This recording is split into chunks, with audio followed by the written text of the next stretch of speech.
Good afternoon, everybody. Please be seated.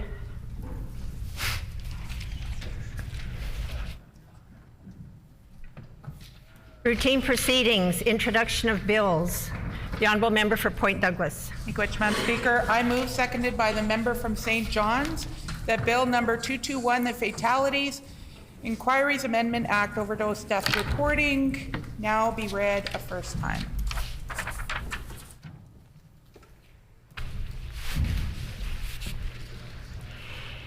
It has been moved by the Honourable Member for Point Douglas, seconded by the Honourable Member for St. John's, that Bill number 221, the Fatalities Inquiries Amendment Act, Overdose Death Reporting, be now read a first time. The Honourable Member for Point Douglas. Thank you, Madam Speaker. While it saddens me that this bill is required, I am proud to introduce Bill 221, the Fatalities Inquiries Amendment Act, Overdose Death Reporting, for a second time. A record 407 Manitobans fatally overdosed in 2021 alone. And as of June 2022, an additional 215 overdose deaths were recorded in the province. However, we still don't know the total number of overdose deaths for 2022, as the province has not provided this data. We are the only province that does not report on the national database.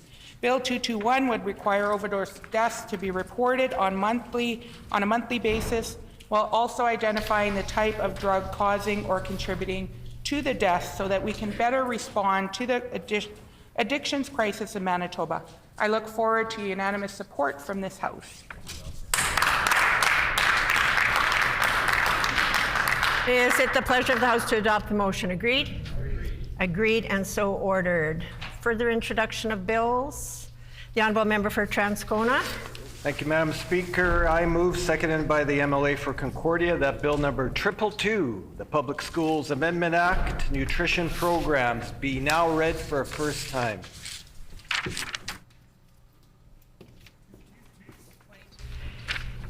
It has been moved by the Honourable Member for Transcona, seconded by the Honourable Member for Concordia, that Bill number 222, the Public Schools Amendment Act, Nutrition Programs, be now read a first time. The Honourable Member for Transcona. Thank you, Madam Speaker. I'm pleased to rise today to present Bill number 222, the Public Schools Amendment Act, Nutrition Programs. Educators know that beyond filling stomachs, Madam Speaker, school meal programs foster feelings of self-worth, community, belonging, and lead to better outcomes. Bill 222 will require the Minister to table a report each year that outlines all of the schools from each school division that provide a nutrition program. This report must also be publicly available. My hope is that Bill 222 will highlight the current gaps in school nutrition programs and motivate the government to adopt a universal school nutrition program so no child has to be hungry at school. I look forward, Madam Speaker, to the unanimous support of this House. Thank you. Hear, hear. Is it the pleasure of the House to adopt the motion? Agreed? Agreed, and so ordered. Committee reports. Tabling of reports. The Honourable Minister of Justice. Thank you, Madam Speaker. I am pleased to table for the benefit of all members the annual report of the Provincial Court for the years 2021-2022. And in accordance with Section 58.8, Bracket 2 of the Freedom of Information and Protection of Privacy Act and Section 48.14, Bracket 2 of the Personal Health Information Act, I am tabling the annual report of the Information and Privacy Adjudicator for the year ending December 31st, 2022.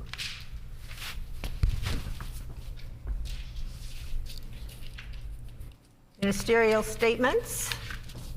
The Honourable Minister of Health, and I would indicate that the required 90 minutes notice prior to routine proceedings was provided in accordance with Rule 27, Bracket 2. Would the Honourable Minister please proceed with her statement?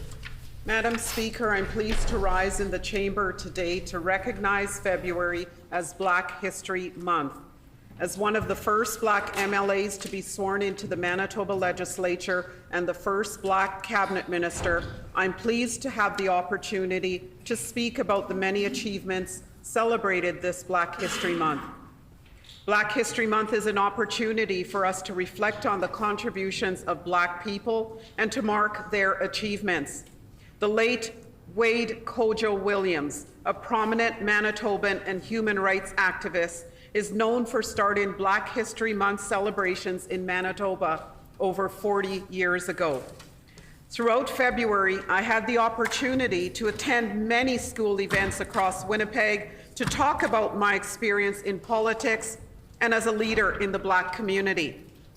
I visited schools such as Grand Park Collegiate, Dakota Collegiate, École Provencher, Frontenac School, École Howden, Niagara Place School, and Holy Cross School. When I visited these schools, I brought with me several items, including a Canadian $10 bill featuring the first Black woman on a Canadian bill, Viola Desmond, coins representing Oscar Peterson, a well-known Canadian composer and pianist, commemorative coins as well featuring the Underground Railroad and the largest all-Black battalion in the First World War, and the Canada Post commemorative stamp featuring Chloe Cooley. I also brought with me a t-shirt made by Zuike in support of the Know Their Names campaign, which was launched by Winnipeg City Councillor Marcus Chambers. This campaign recognizes the achievements of Black people in a variety of sectors, including music, actors, inventors, authors, and many more. The Black History Manitoba Celebration Committee held many events this year with something for everyone. These events included a kickoff breakfast with Mayor Scott Gillingham at City Hall, a movie night, a drive-through luncheon supported by the Jamaican Association of Manitoba, cooking classes, and a Winnipeg Jets Black History Month hockey night game. I commend the work of the Black History Manitoba Celebration Committee for planning numerous events and for the promotional and educational material they provide. These events are important to celebrate the accomplishments of the past and to continue to celebrate the ongoing accomplishments from Canada's Black community. Madam Speaker, Black history is Canadian history. Black History Month is an opportunity to celebrate the culture and heritage from all regions that represent the Black community. Although we celebrate the month of February as Black History Month, Black history is being made every day and should be celebrated and recognized every day. Thank you, Madam Speaker.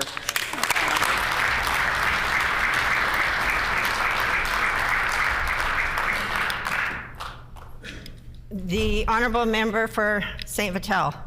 Thank you, Madam Speaker. First, I'd like to recognize some guests we have in the gallery here today. Dr. Jean Augustine, MP, the first Black African descent MP in the nation's history, as well as Dr. Zita Zomakoko of Black Chamber of Commerce of Manitoba and Mavis McLaren of Black History Manitoba. We're honored that they're in our presence today. And I would like to say that this is special that we are recognizing Black history in their presence because of the work that they've done. And the fact that we and myself stand on the shoulders of great people who have done work like them. And so as we celebrate Black history, we not only recognize history of great Black people, such as the people who are here with us today, but all those who make small changes and small efforts in our community. From people who help local families, from people who break down anti-racism in every regard that they possibly can. Madam Speaker, we celebrate Black History Month not just because of the history and the rich, important accomplishments that so many people have made in our country. We celebrate Black history so that we can educate and use that information to make our communities better. I had the pleasure of going to dozens of schools, Madam Speaker, and celebrating Black history, educating those young people and telling them why Black history is part of Canada's history and why we need to talk about it more all throughout the year. As we know in this chamber, we passed the Black History Month Act, which was sponsored by myself and seconded by my colleague from Union Station, to officially make February Black History Month in Manitoba. And on February 13th of this year, we celebrated in the legislature for the first time the very first Black History Month event, where we welcomed hundreds of people into the rotunda, into the People's Building in the Manitoba legislature, celebrating Black history as all of our histories. And the most heartwarming thing, Madam Speaker, was the fact that we welcomed youth into here, because they are going to be the future leaders. In the same way I stand on the shoulders of great accomplishment makers in Manitoba's and Canada's history, I hope that those young people, those young Black people, can stand on my shoulders and all of our shoulders and make this province a better place for all of us into the future. Happy Black History Month.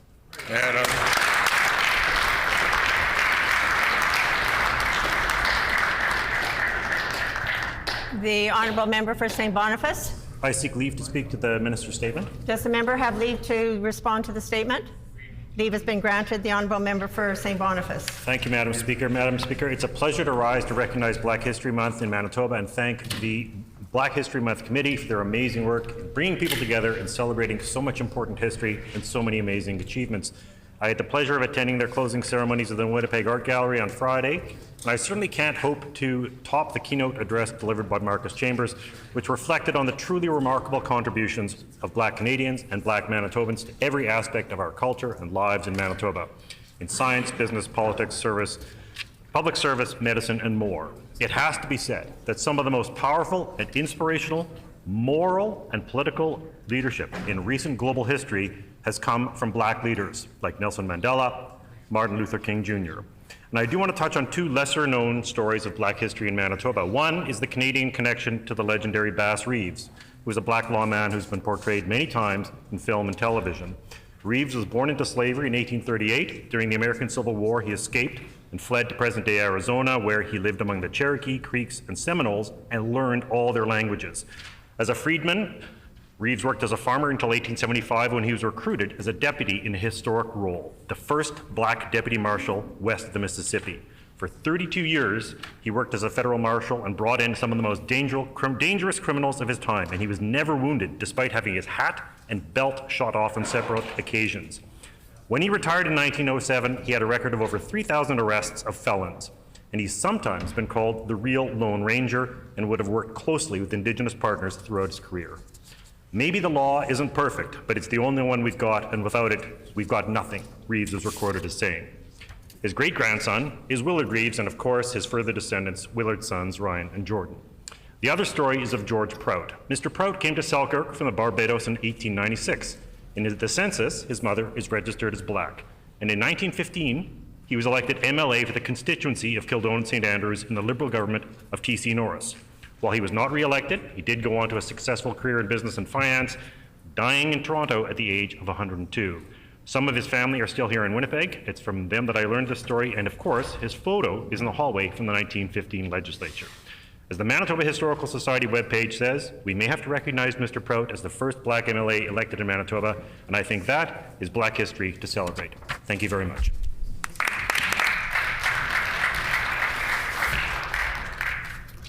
Further ministerial statements? The Honourable Minister of Families, and I would indicate that the required 90 minutes notice prior to routine proceedings was provided in accordance with Rule 27, Bracket 2. Would the Honourable Minister please proceed with her statement? Thank you very much, Madam Speaker. March is National Social Work Month, and I appreciate the opportunity to rise today to promote awareness of social work professionals and to acknowledge their many skills. The theme for this year is Social Work Breaks Barriers. Social workers are on the front lines in helping to empower individuals, families, and communities to overcome the hurdles that prevent them from living more fulfilling, enriching lives.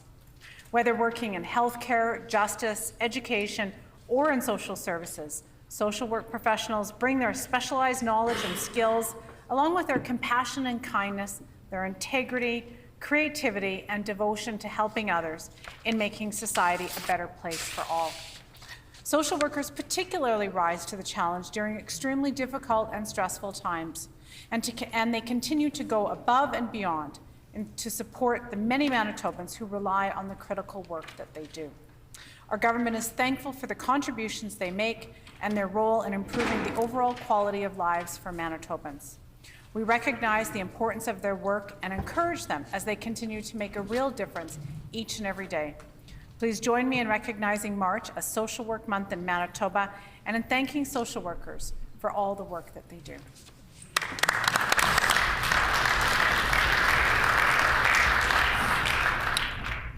The Honourable Member for St. John's.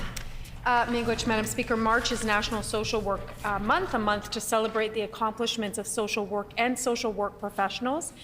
This year's theme is Social Work Breaks Barrier, which is intended to highlight the need for social workers to facilitate and empowering individuals, families, and communities with the goal of keeping families together and supporting Manitobans in need. Unfortunately, the reality is that this PC government has created more barriers for social work professionals to do just that. Social work professionals go unsupported, programs are underfunded, while the needs of communities go unnoticed and continue to support. And while the minister gets up today to feign support, it's her government that's actually created unsupportable working conditions that many social workers face.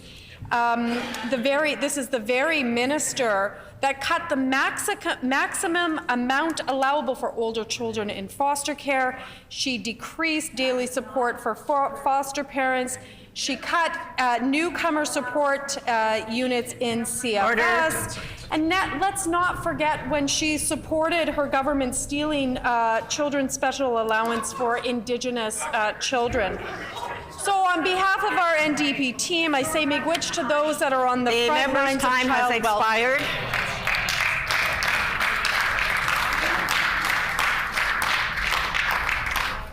The honourable member for River Heights. Yeah, Madam Speaker, I ask leave to speak to the minister's statement. Does the member have leave to speak to the ministerial statement? Leave has been granted. The honourable member for River Heights. Thank you, Madam Speaker. Social workers are really important. Social workers are critical to solving all sorts of difficult problems.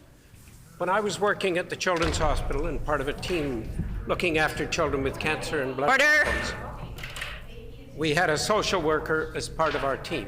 Order. She made a big difference in our ability to provide holistic support for the children and their families. We talk often in this chamber of the need for politicians to be concerned about those who are most vulnerable in our society. We talk about it, social workers do it. There has been much talk in recent years of social workers collaborating with police to address family issues.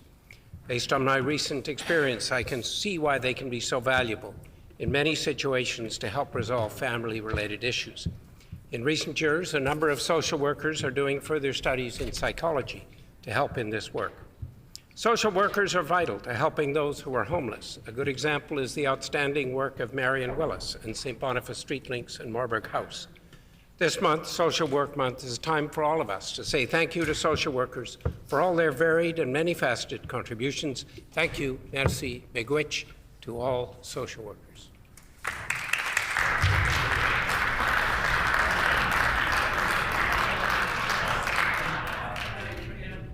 Member statements. The honourable member for Brandon West. Thank you, Madam Speaker.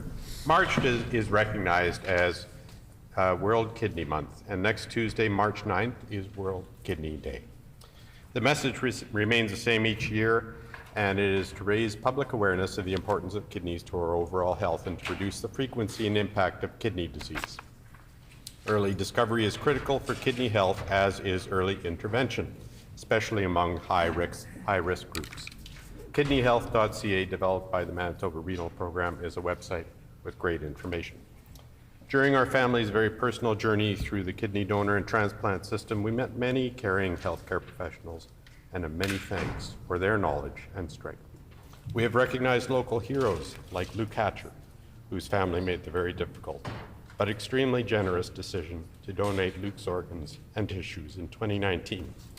Last year, the Hatcher family asked members of the Brandon community to hide a Hot Wheels toy for others to discover and leave a note with the toy. It was very, very successful, Madam Speaker. We also recognize Green Shirt Day that recognizes the impact that Logan Boulet had on Canadians and Manitobans going to sites such as signupforlife.ca to register their decisions to donate the organs and tissues. Here in Manitoba, there is a dedicated team of physicians, nurses, and staff with Transplant Manitoba and the Kidney Health Clinic who help provide the highest level of care and access to quality information for those living with kidney disease. Please show your support by registering with Manitoba's online tissue and organ donor registry at signupforlife.ca. As of today, over 65,000 Manitobans have registered their decision.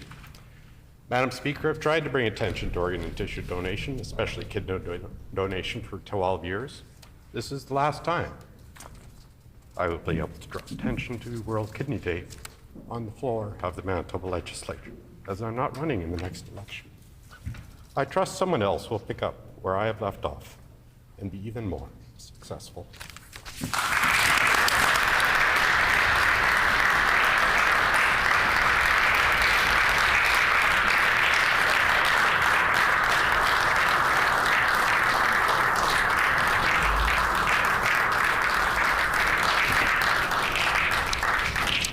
The honourable member for Union Station. Born and raised in St. George's, Grenada, Dr. Jean Augustine began her career as a teacher. In 1960, she immigrated to Canada, subsequently earning a Bachelor of Arts degree from the University of Toronto and Master's in Education while working as an elementary school teacher. In her career in education, she helped to shape the lives of many young students and help them flourish in their communities.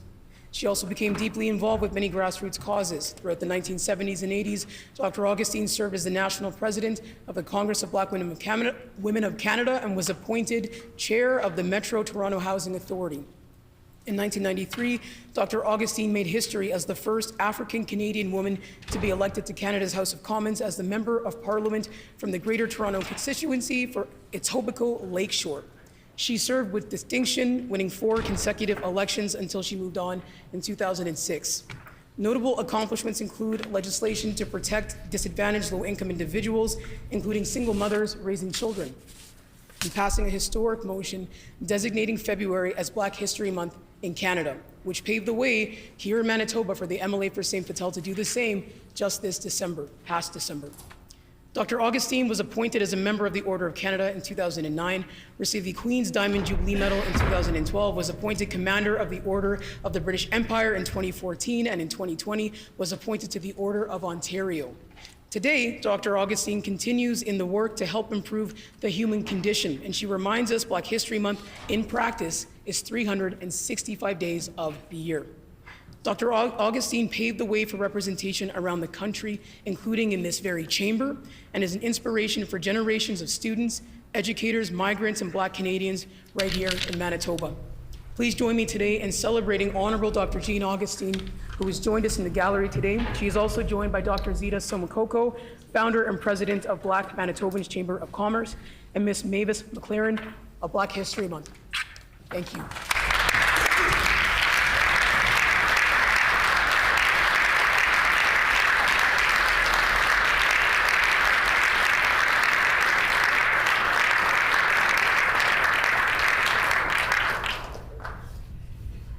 The Honourable Minister of Consumer Protection and Government Services. Madam Speaker, when it comes to addressing homelessness, I believe we all have a role to play. I am very proud of my constituency of Radisson for taking a leading role in addressing this significant challenge. Radisson is welcoming the opportunity to provide housing to homeless veterans with the Kinsman Homes for Heroes Veterans Village being constructed on Transcona Boulevard. It's located beside the beautiful new Transcona Library and across the street from Park City Commons. It's also right next door to the future home of the East of the Red Recplex. This village will house 20 homeless veterans and provide them with the resources, services, and training that they need to help them successfully get back on their feet.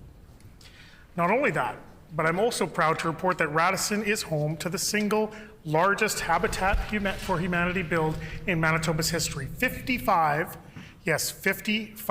homes are being built in the Pandora West development. Construction has started and the first of 11 blocks of 5 homes is being built as we speak. Our government provides close to $1 million per year in funding for Habitat for Humanity, and I'm happy to see those dollars being put to work in my constituency. And just 20 feet outside of Radisson constituency is another planned Habitat for Humanity development with 20 more homes being built on Panet Road. Yes, in Radisson, we have taken the knot out of NIMBY. We are welcoming these developments right in our backyard. I encourage, I urge every MLA in this House, and especially those from Winnipeg where the homelessness issue is most acute, to take a look around your constituency. Take a good hard look. See if there are building lots. See if there are infill opportunities, vacant homes, other ways that you can have affordable housing built in your neighborhood. If Radisson can do it, I believe you can too. So because when we all work together, we can really make a difference. Thank you.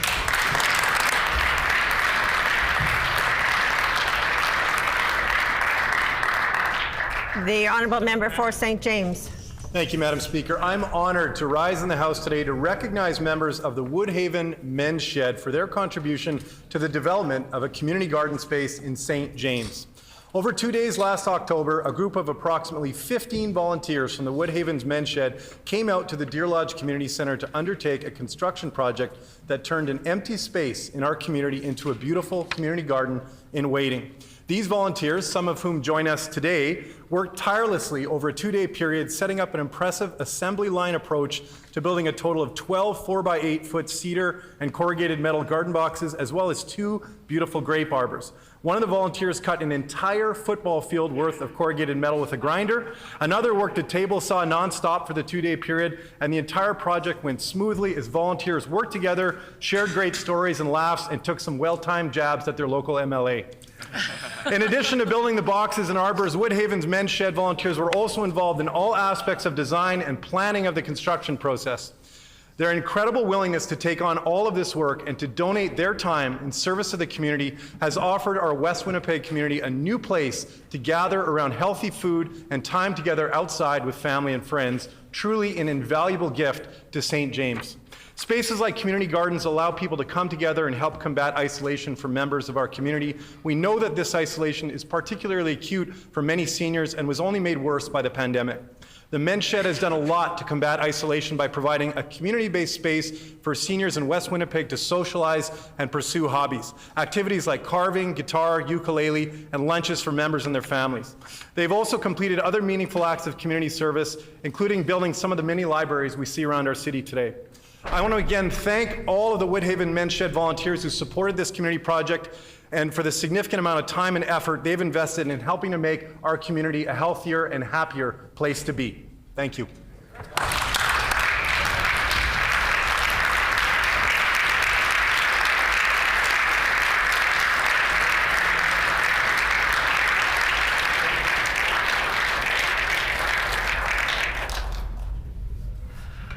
The Honourable Member for St. Boniface. Merci, Madame la Présidente. Cette année, le Festival du Voyageur a connu un merveilleux retour en forme et les organisateurs se sont surpassés en proposant des événements nouveaux et améliorés qui ont permis d'atteindre et d'inclure les communautés comme ils ne l'avaient jamais fait auparavant.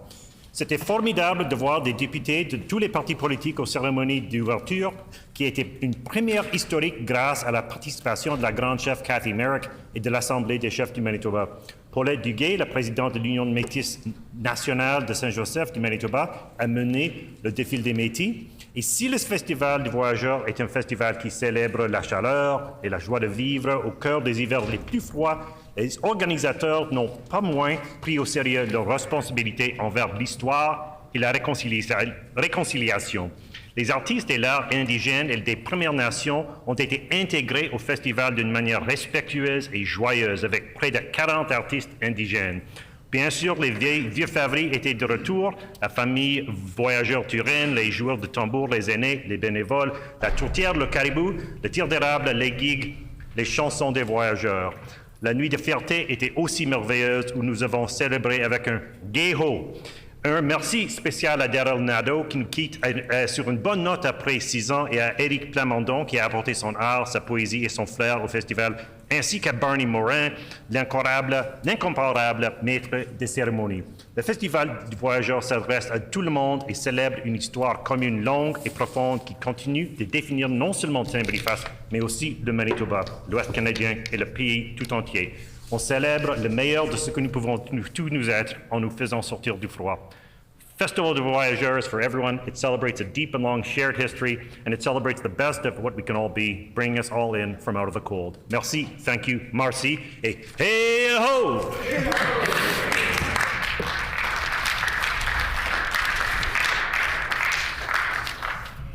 I would like to take a moment right now to introduce you to 40 students that we have in the gallery today. They are the University of Winnipeg Introduction Political Science class, led by Professor Ives. And on behalf of all members here, we welcome all of you to the public gallery.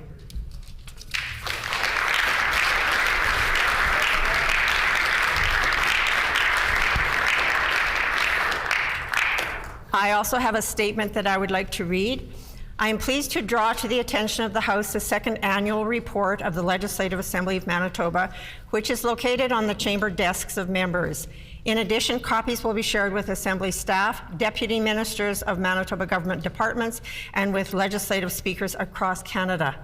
Our first report was released on December 1st, 2021, and was a compilation of the years 2016 to 2020. The second report covers Assembly activities from April 1st, 2020 to March 31st, 2022. It delivers a unique insight into the role of the Assembly and Assembly staff plays in Manitoba's parliamentary system through the services we provide to members and to Manitobans.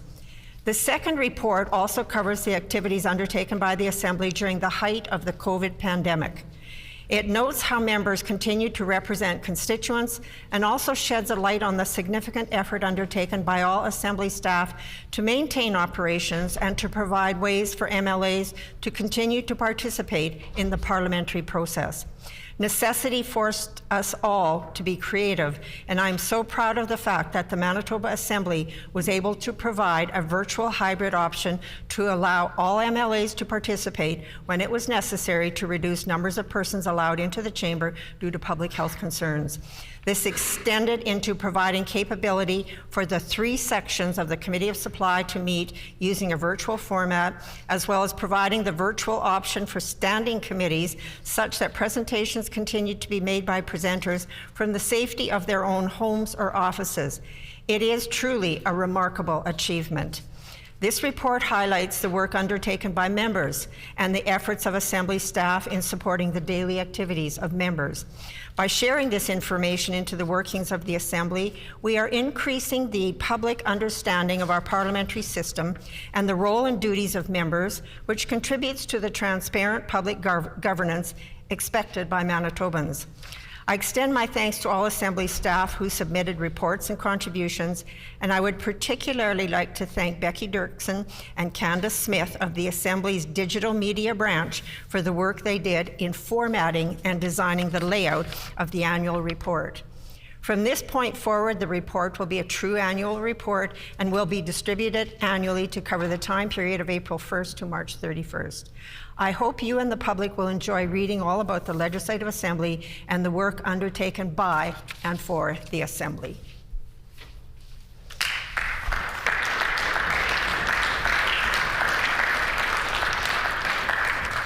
Oral questions. The Honourable Leader of the Official Opposition.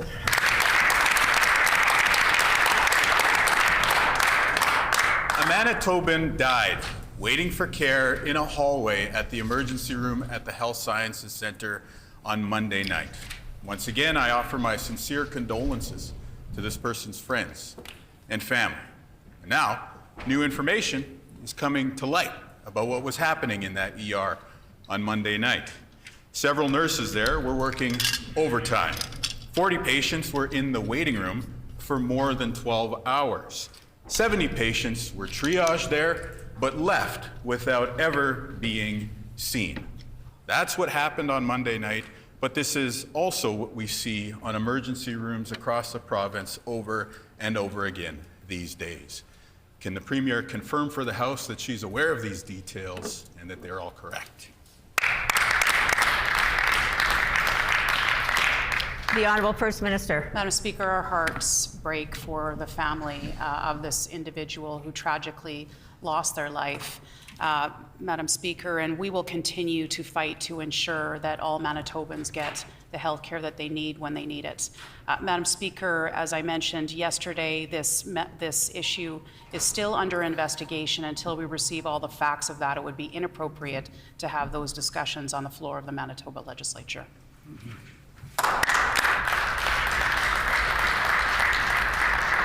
The Honourable Leader of the Official Opposition on a supplementary question. Madam Speaker, there is nothing which prevents the Premier from talking about the staffing levels and the waits that patients were confronted with on Monday night at the Health Sciences Centre emergency room. There were dozens of admitted patients waiting for a bed there on Monday night. It's our understanding that some patients waited over 80 hours for admission. Madam Speaker, that's a wait time that stretches beyond hours into days. And this is the situation in the emergency room. These are the type of healthcare issues that Manitobans want attended to, they want accountability for, and they want answers on. Manitobans deserve to know if these conditions contributed to the death that we saw at the HSC-ER on Monday night. Will the Premier order an independent investigation into what took place Monday night so Manitobans can know the truth?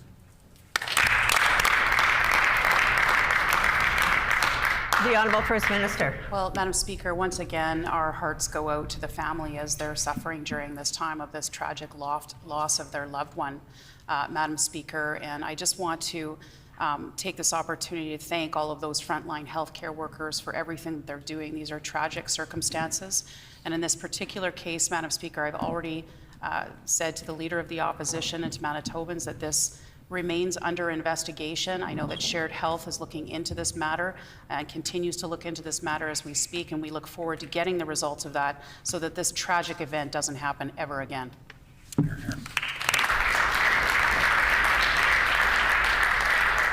The Honourable Leader of the Official Opposition on a final supplementary. There's nothing which precludes the Premier from talking about the working conditions at the Health Sciences Centre emergency room on Monday night or addressing the wait times that patients face there. And certainly there is nothing which prevents her from calling an independent investigation into the situation that occurred there on Monday night. Healthcare is a top priority for Manitobans right now. We all know this. Every time we hear a story, that's a story about people suffering and waiting in pain. And when we talk about the frontline healthcare workers, not only do they want action, they want accountability, and they want to be able to share their truth with the people of Manitoba. In short, we deserve an independent investigation, examination, and exploration of the facts of what took place at the Health Sciences Centre emergency room on Monday night. Will the Premier commit to that today? The Honourable First Minister. Well, thank you very much, Madam Speaker. I again want to thank all of those frontline healthcare workers who help save lives every single day in our province, Madam Speaker. They do incredible work, and we thank them for the work that they do. We recognize that there's a health human resources challenge, not just here in Manitoba, but right across the country.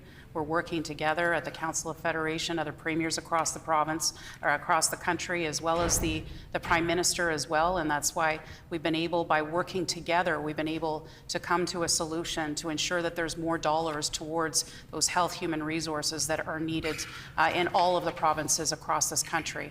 So by taking a collaborative approach to this, by working with frontline healthcare workers, we will ensure that Manitobans will be able to get the health care that they need when they need it, and that these tragic circumstances don't happen again. Hear, hear.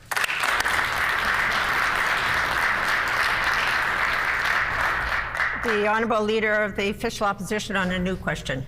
On the subject of our frontline healthcare heroes, Marilyn Zachariah's mother is a retired nurse, and it just so happens that today she is dealing with complications from renal and heart failure.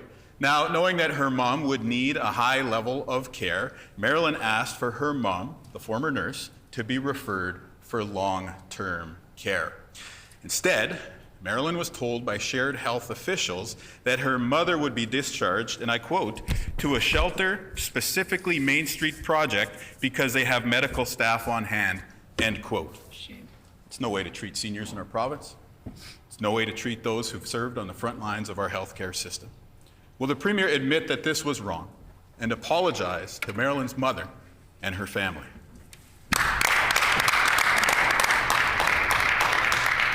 The Honourable First Minister.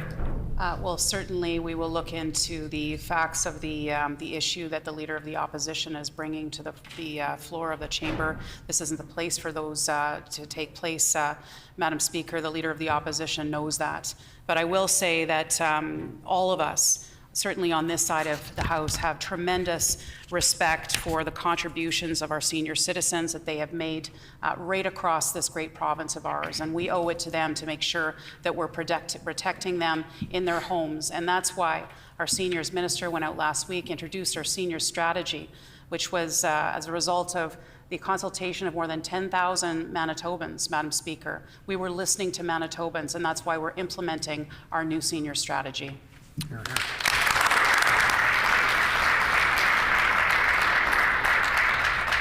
The Honourable Leader of the Official Opposition on a supplementary question. You know, there's an easy way for the Premier to get more information about this case. As it turns out, while her mother was in hospital, Marilyn Zachariah met with the Health Minister twice, asking for help to get her mother paneled for long-term care. Sadly, that never happened. No action was taken. After threats to discharge her mother to a shelter, which I just described, Marilyn brought her mother home. But 4 days later, she had to be admitted to palliative care, where she remains at the Riverview Centre today. Manitobans should not have to plead for support at the end of life, for dignity, Madam Speaker. We need the Premier to invest in hospitals and long-term care so no family has to go through a similar experience again. Will the Premier commit to stopping these cuts?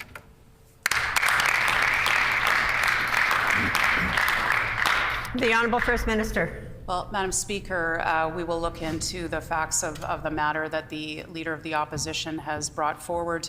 Certainly, those are tragic circumstances and unacceptable, frankly, but we will look into the matter further.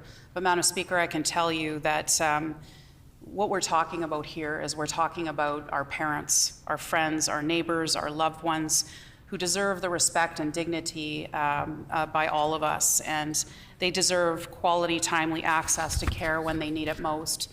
And the Leader of the Opposition is factually incorrect. Madam Speaker, we are making more investments in this area. I just mentioned that the Seniors Minister is providing more money through our senior strategy.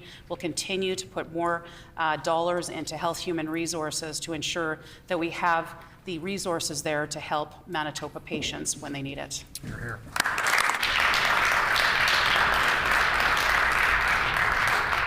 The Honourable Leader of the Official Opposition on a final supplementary. Madam Speaker, I can assure you that every fact I shared was correct. Marilyn Zachariah is here with her family today. The Premier can go and ask them if she wants to do some fact checking. This is a healthcare hero, somebody now retired who served on the front lines of our healthcare system, caring for Manitobans in their time of need. And yet, now that it is her time of need, she was not able to access the care required. And this is not just about the cuts that this government has made to healthcare. This is also about a health minister who had this issue brought to their attention and refused to do anything. Twice. Madam Speaker, we know that seniors need dignity in this province. We also know that seniors' care is in a situation of disrepair. This family is speaking out in the hopes that they will save other families a similar sort of stress. Will the Premier commit today to ending the cuts so that something like this never happens again?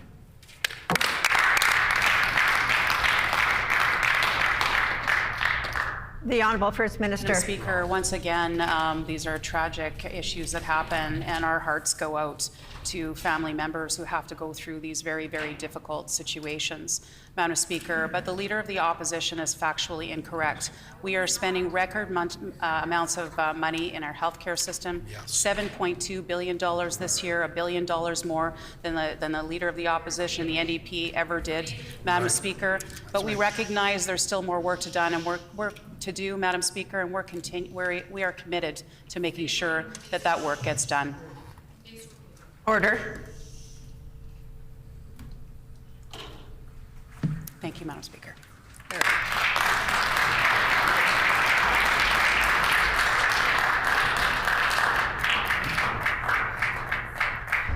The Honourable Member for Union Station. Madam Speaker, Manitobans do not trust this Premier when it comes to their health care. And that's why no one in our province believes any of the PC's announcements. FIPA documents, which I will table, show why the waits for medical tests like MRIs are getting longer. The government is cutting allied health positions at hospitals like the Grace. In November of 2021, there were 92 allied healthcare workers. They cut 11 positions in just 1 year. 20 more positions were cut at the Health Sciences Centre. That's the reason, Madam Speaker, that Manitobans do not trust this Premier and the PCs with their health care. Does the Premier believe it was wrong to cut jobs at Grace and HSC?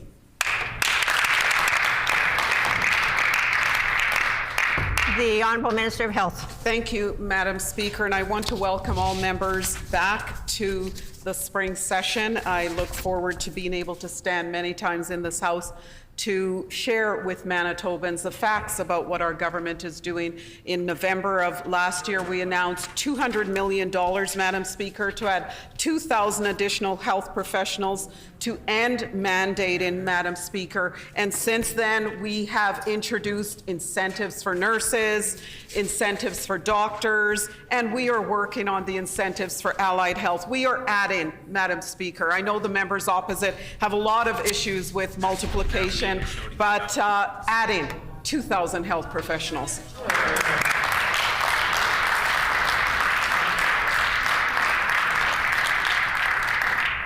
The Honourable Member for Union Station on a supplementary question. Madam Speaker, Manitobans are waiting for very important procedures. In some cases, they're not able to access those procedures at all because of this government's cuts. And that is why Manitobans don't trust this Premier when it comes to their health care. Their announcements do not match what's happening on the front lines. They've cut technicians and experts who do important tests like MRIs at the Grace and HSC. 30 fewer frontline workers delivering health care at those two facilities alone. That's why Manitobans are still waiting too long for health care. Why did the Premier cut allied health care workers at HSC and Grace Hospital?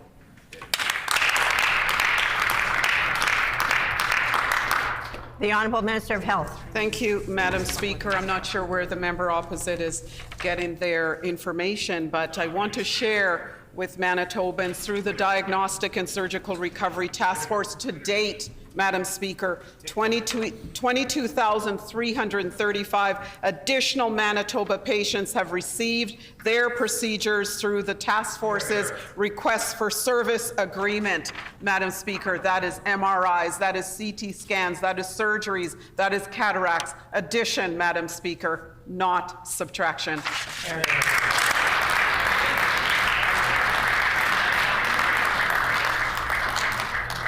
The Honourable Member for Union Station on a final supplementary. Madam Speaker, Manitobans are waiting too long for essential health care.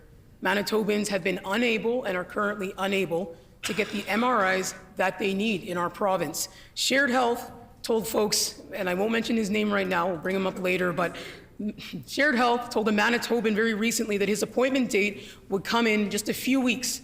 Unfortunately, a few months later, he still does not have any idea when that appointment will be. The only response from this government was to change the letter addressed to that patient to say no longer weeks waiting, but instead months until that test date. That same person, Madam Speaker, learned from Shared Health right now that the Grace Hospital's MRI department alone, there's over 1,000 requests waiting for MRIs. How many weeks or how many months is it that Manitobans must wait before getting an actual appointment in this province for MRIs?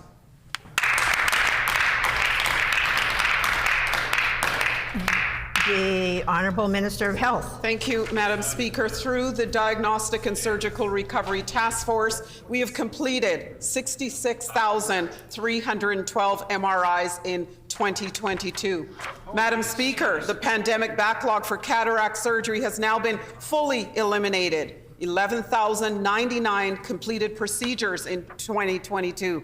This year, 1,601 orthopedic hip surgeries, 2,109 orthopedic knee replacements were completed. We have halved the pandemic backlog for ultrasounds from almost 4,500 procedures to under 2,000, Madam Speaker. We are taking action. Our government is strengthening health care, and we will continue to do so for all Manitobans.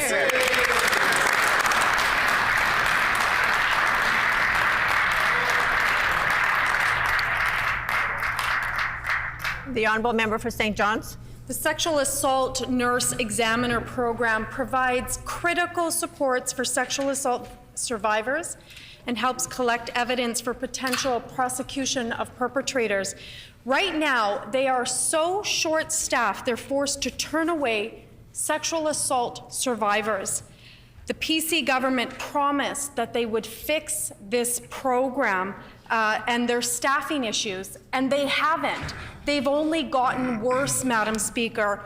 Will the Premier get up today and apologize to Manitoba sexual assault victims and do something about the staffing levels at SAIN?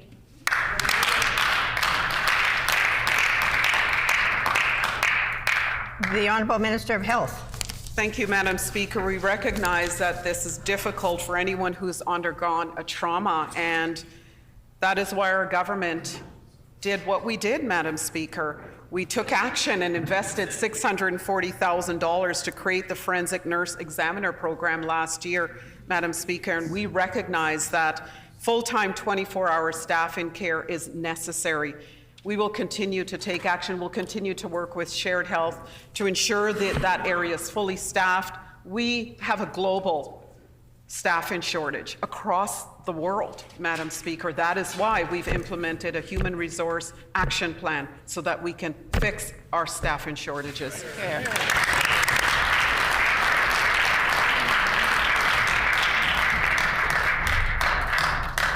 The Honourable Member for St. John's on a supplementary question. At least 14 sexual assault survivors were sent home with the instructions not to shower or wipe themselves until they could come back when SAIN staff were available. Seriously, in 2023. This is dehumanizing, and not to mention how nurses feel telling Manitobans to go home. The PCs promised that they would fix these staffing issues at the SAIN program, and they're so incompetent that they haven't. And things have only gotten worse, Madam Speaker. Will the Premier do the right thing, get up in this House, apologize to sexual assault victims, and fix the program today?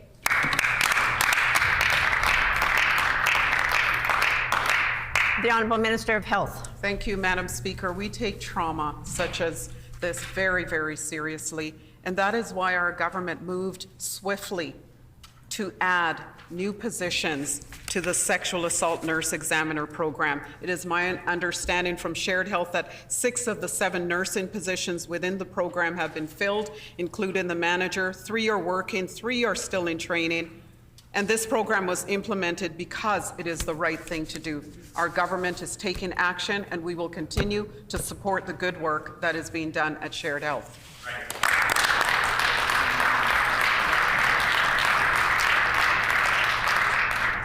The Honourable Member for St. John's on a final supplementary.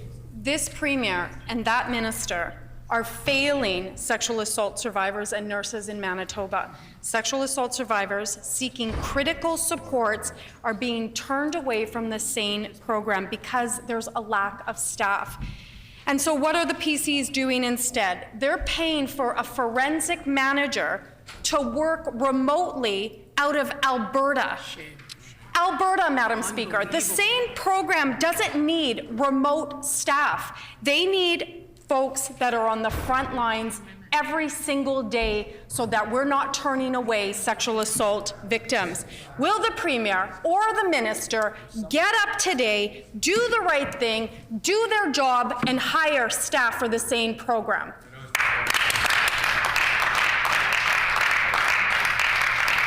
The Honourable Minister of Health.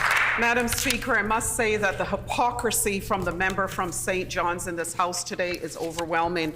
Madam Speaker, I'd like to point out to the member opposite that the very same program they are criticizing is the same program they underfunded for 17 years, Madam Speaker. Order. Filled the program only with individuals who were working casual. I know the member opposite doesn't want Manitobans to hear the truth, but I want them to know that we know the truth, Madam Speaker. It is our government that stood for victims of sexual assault by creating the Forensic Nurse Examiner program.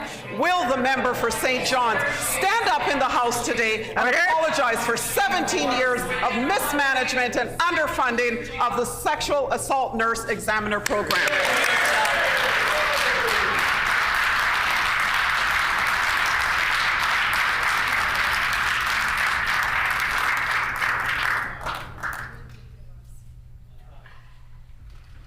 The Honourable Member for Concordia. Madam Speaker, it's said that justice delayed is justice denied. Cancelled flights are causing repeated cancellations of court hearings across the north, denying residents access to justice, and yet this government offers nothing but excuses. In fact, it was predicted 5 years ago when the province was warned that privatizing its air transportation service would spark significant delays. Yet they pushed ahead with their agenda to privatize government services to the benefit of their wealthy friends and to the detriment of justice in the north. When will this PC government take responsibility for the mess that it has caused to justice in the north?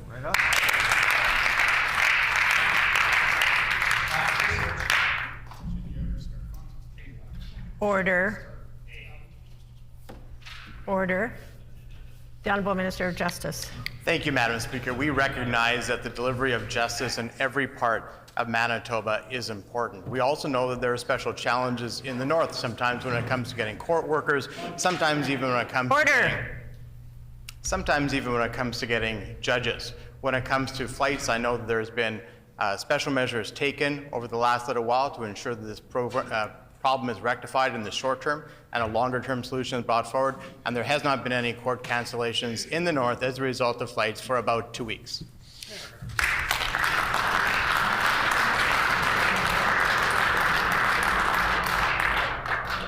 The Honourable Member for Concordia on a supplementary question. The fact is that delays in court proceedings are the worst they've ever been in this province right now, and it's no wonder because we have a PC government that is in total chaos. This government's own admission, they said, quote, a single court delay in the northern region of Manitoba costs on average $10,000, and extended delays can lead to cases being thrown out of court, end quote. They said that their privatization agenda would save money, but in fact, it's doing the exact opposite. How many court delays and how many tens of thousands of dollars will be wasted by this government before this minister will simply admit his mistake?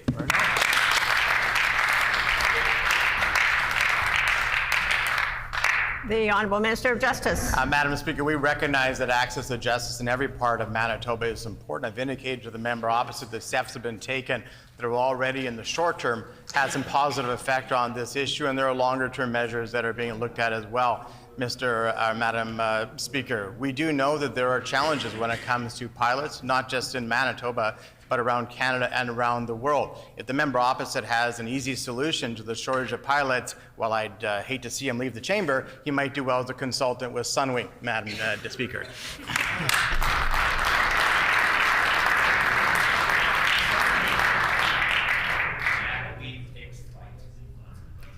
The Honourable Member for Concordia on a final supplementary. There aren't just challenges in the north, Madam Speaker. This is, in fact, a crisis in our court system in the north. And it's a direct result of this premier pushing through her privatization agenda at all costs. This was evident when the premier did not recuse herself, even when they privatized medical flights for sick patients. Even though her family has financial interests in Exchange Income Corporation, chaired by former PC Premier Gary Filmon. So the question is, how can Northerners trust this government to deal with these delays, the same delays that they caused when their only solution is to privatize?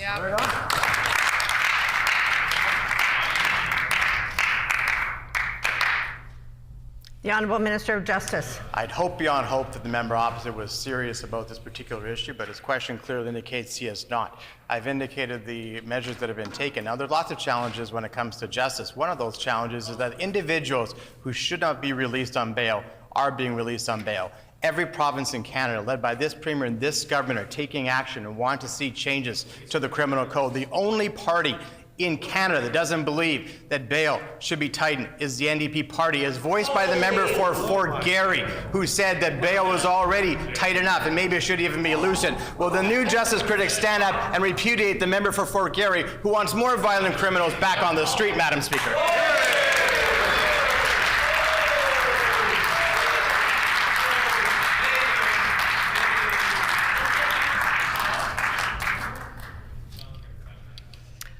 The Honourable Member for St. James. Thank you, Madam Speaker. We recently met with the Finance Minister to discuss the NDP's priorities we hope to see in the upcoming budget. Top of the list for Manitobans is to fix health care. However, it's not clear why Manitobans should trust the PCs to clean up the mess in health care that they created. Can the Finance Minister tell us how can Manitobans trust his government to fix health care given his government's terrible track record?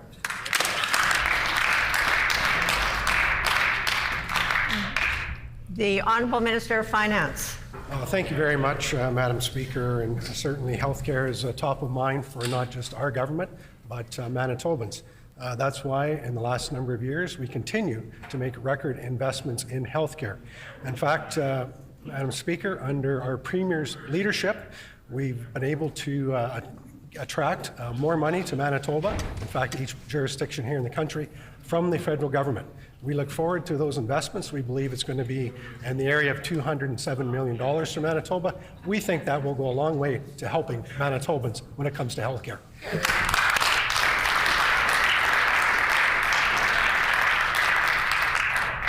The Honourable Member for St. James on a supplementary question. Madam Speaker, it's clear the PC's budget won't address the priorities Manitobans want to see action on. Priorities such as stopping the privatization of Manitoba Hydro, or priorities such as building the Channels project, which the PC's promised they'd build but haven't started on. So can the Finance Minister explain how he expects Manitobans to trust his government to deliver on these priorities?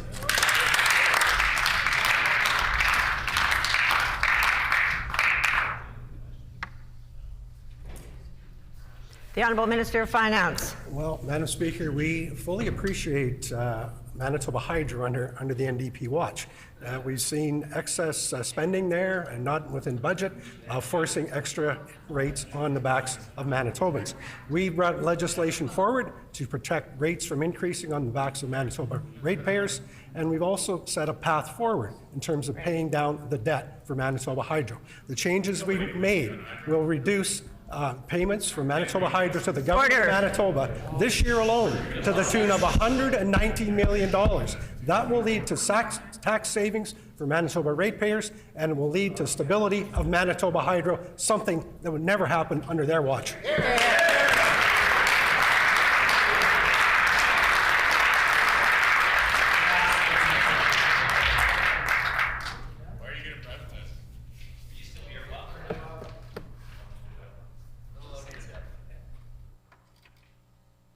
The Honourable Member for St. James.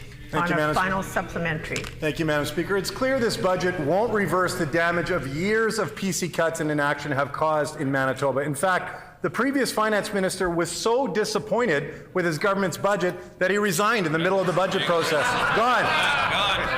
We wish him well. We've laid out our 5 top priorities the PC should take action on, but it's hard to believe they'll deliver. Can the Finance Minister explain to Manitobans how they can trust he'll take action to deliver on these 5 priorities?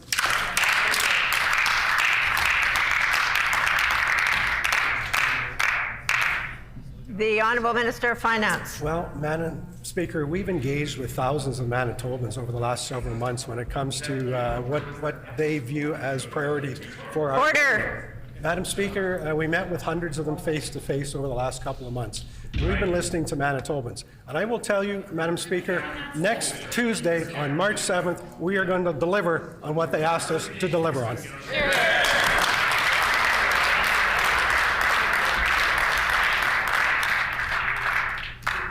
The Honourable Member for St. Boniface. Thank you, Madam Speaker. Dr. Jeff Bressler, who's in the gallery today, has been trying without success to get an appointment for an MRI scan of his brain. After he and many others received a form letter assuring him he'd get an appointment, which I table, he was told there were 1,000 people ahead of him at the Grace Hospital alone, and they couldn't tell him when he would get an appointment ever. The person in charge of process improvement for diagnostic services told them they could be of no further assistance in this matter. Can the Premier explain why Manitobans can't even get on a wait list for an MRI? The Honourable Minister of Health.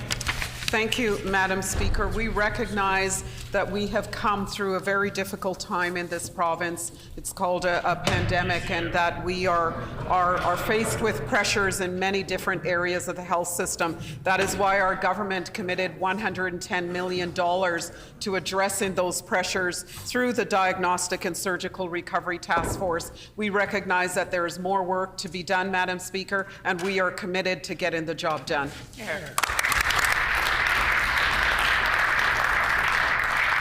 The honourable member for St. Boniface on a supplementary question. Madam Speaker, one of the reasons our health system is breaking down is there's no support for the healthcare professionals who make doctors and nurses' jobs possible. You can't run a rural ER without a lab and a lab technician. You can't do cardiac surgery without a perfusionist, and you can't run an MRI without a technician. They're all represented by the Manitoba Association of Healthcare Professionals who've been without a contract for 5 going on 6 years.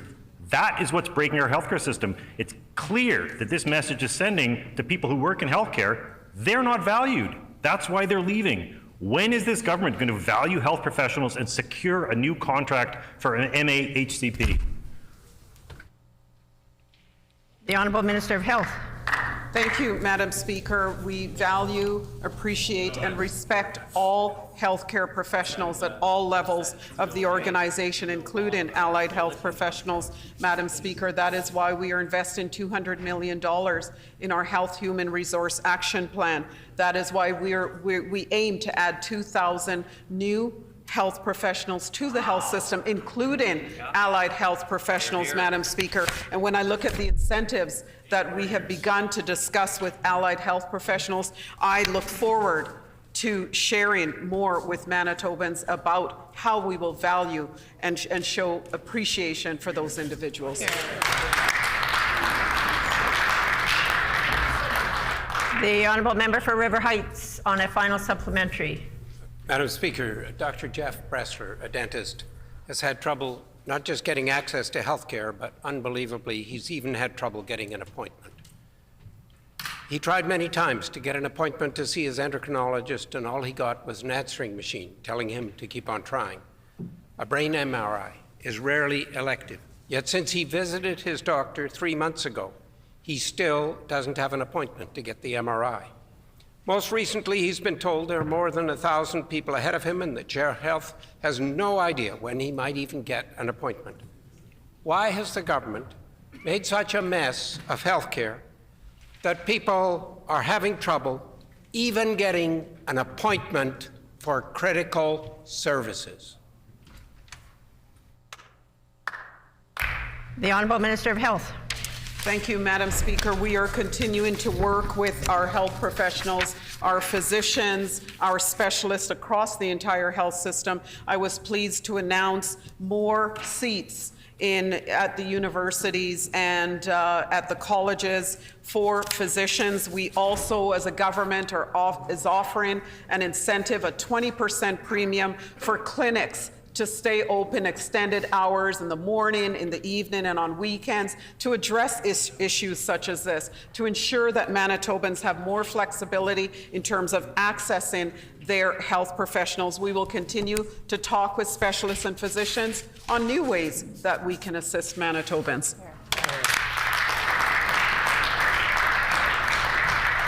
The Honourable Member for Portage-La Prairie. Thank you, Madam Speaker. Our government is committed to providing the best educational opportunities for all Manitoba students, no matter where they live, their background, or their individual circumstances. We know that for students to thrive in the classroom and meet their full potential, they need a government that will provide them with a system with increased and sustainable funding. Could the Minister of Education and Early Childhood Learning enlighten us all on how our government is providing real investments in the K-12 system?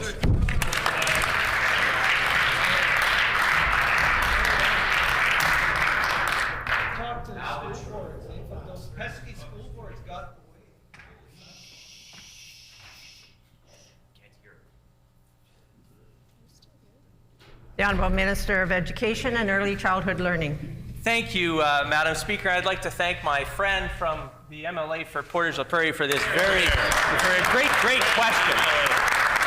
Madam Speaker, $100 million increase in funding provided to all school divisions right here in this great province of ours, Madam Speaker. The money is going to address ongoing cost pressures, operating support, special needs, and capital support. This increase will provide well over the 200,000 students in our K-12 system with the supports they need. Under our government, funding has outpaced inflation. Since 2016-17, operational funding to schools has increased by $328 million, or 23%, Madam Speaker. We're listening to Manitobans. We're improving literacy and numeracy outcomes. I look forward to unanimous passing of the upcoming Good News budget, Madam Speaker.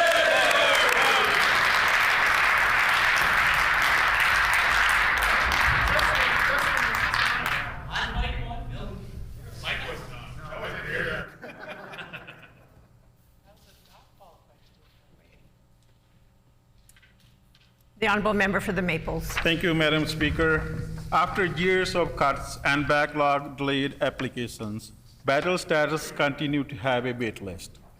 The Winnipeg Free Press has just reported that the government is sitting on 5,000 birth certificate applications. Rather than blaming Manitobans, if incomplete information is the concern, why are they not prioritizing contacting those applicants?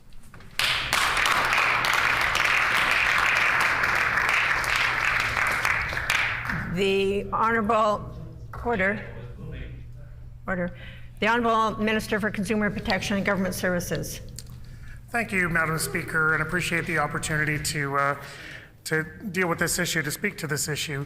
I recently visited the Vital Statistics branch and had an opportunity to meet with staff there too, and to encourage them in the good work that they've been doing. They have had some significant challenges. They had backlog of 25,000 applications that they managed to reduce 99.9% of them. I'm confident that they can deal with the backlog that is before them now. And certainly we want to make sure that Manitobans can receive the services that they need, and that Manitobans can get birth certificates registered and applications completed. Thank you.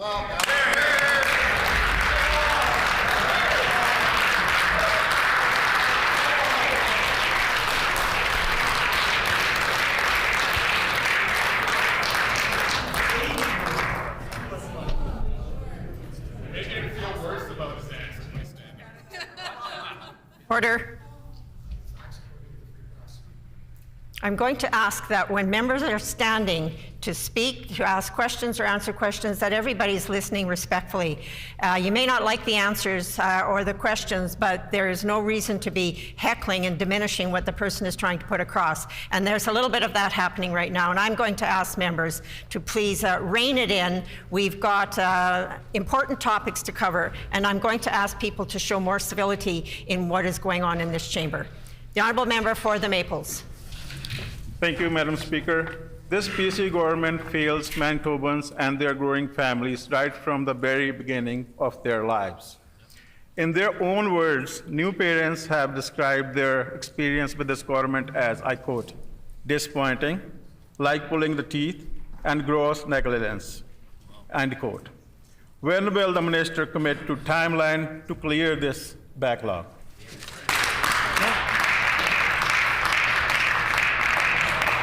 The Honourable Minister of Consumer Protection and Government Services. Thank you, Madam Speaker. And as I mentioned already, I have met with the staff there. We're developing plans and strategies that are going to be taking effect to reduce that backlog. I know the member for St. John's wants to be disrespectful to me and perhaps to her own members as well as she continues to heckle. But I would assure that member that one of the other priorities of our government is to make sure that they're fully staffed at Vital Statistics. That's not the case right now. We are working very hard to fill the vacancies. We have a number of vacancies that we're working hard to fulfill, and I invite the member opposite to join me in inviting Manitobans to apply for that open position. It's been posted since November. We have been filling staff. We have been getting more staff. There's more than 10 positions, and whatever the member's time has expired. The member's time has expired.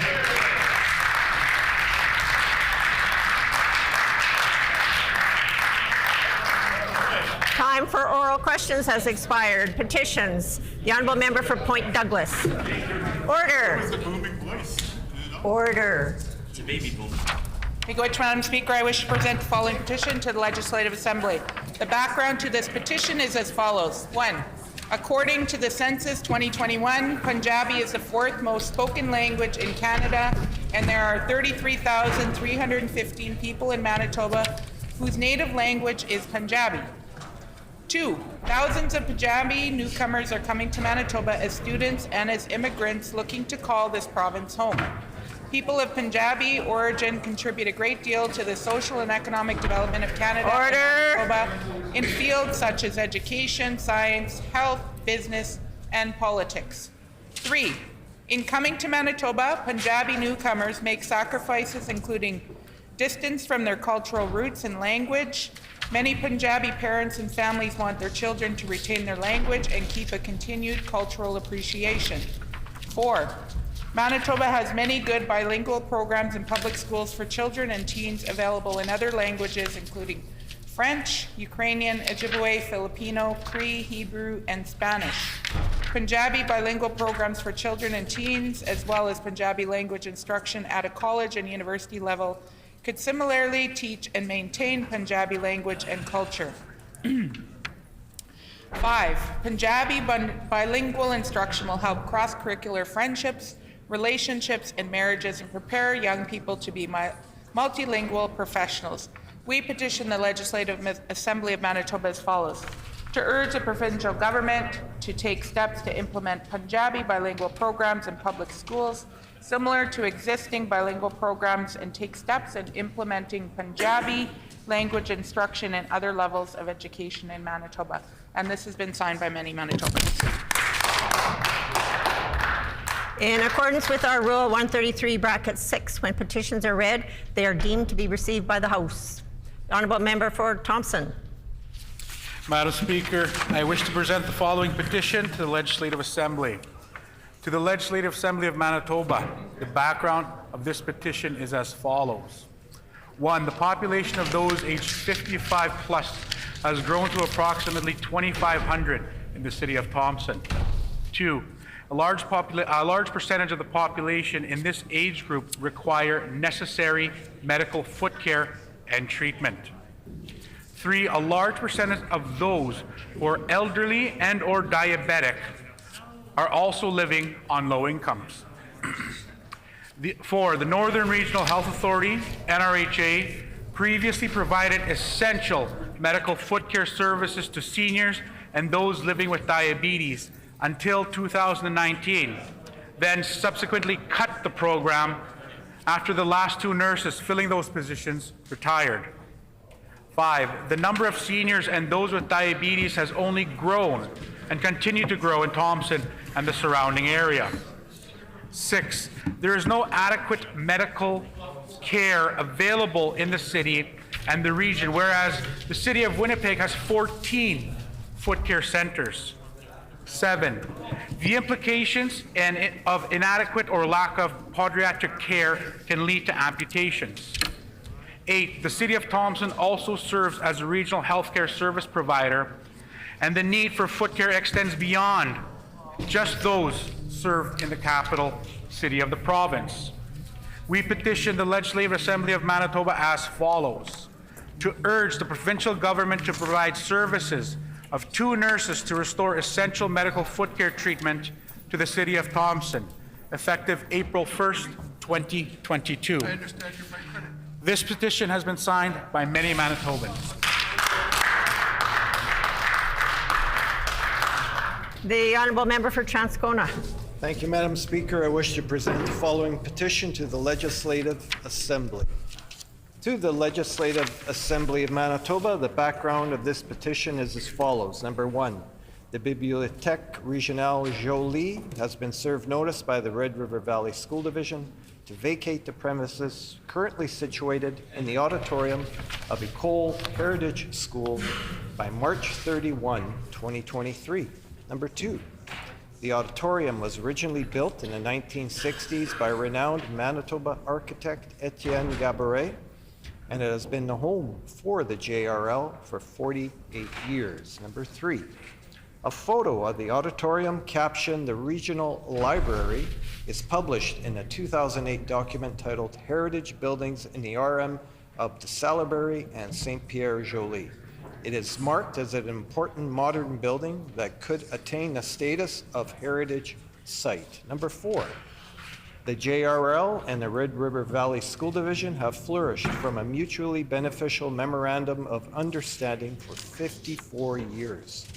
Number 5, their shared collection boasts over 50,000 books and has the 4th largest collection of French language literature in rural Manitoba. Number 6, students that are bused in from the neighboring municipalities that do not have a public library, such as Niverville, Grunthal, and Clearfield, are provided with free access to the public library and its 4th largest collection of French books in rural Manitoba during the school year. Therefore, we petition the Legislative Assembly of Manitoba as follows. Number 1, to request the Minister of Labour, Consumer Protection and Government Services to consider granting the auditorium to the JRL by March 1 of 2023. Number 2, to request the Minister of Education to recognize the value that JRL provides to the student population of EHS, as well as the communities of the Village de Saint-Pierre-Joly and the RM of de Salaberry. Number 3, to request the Minister of Education and the Minister of Francophone Affairs to recognize that the Memorandum of Understanding between the Red River Valley School Division and the JRL is mutually, financially, and culturally beneficial. Number 4, to request the Minister of Sport, Culture, and Heritage to recognize the heritage potential of this important building and its status in the community. And number 5, to request the Minister of Sport, Culture, and Heritage to prevent any renovations to the auditorium that would destroy and devalue the architectural integrity of the building.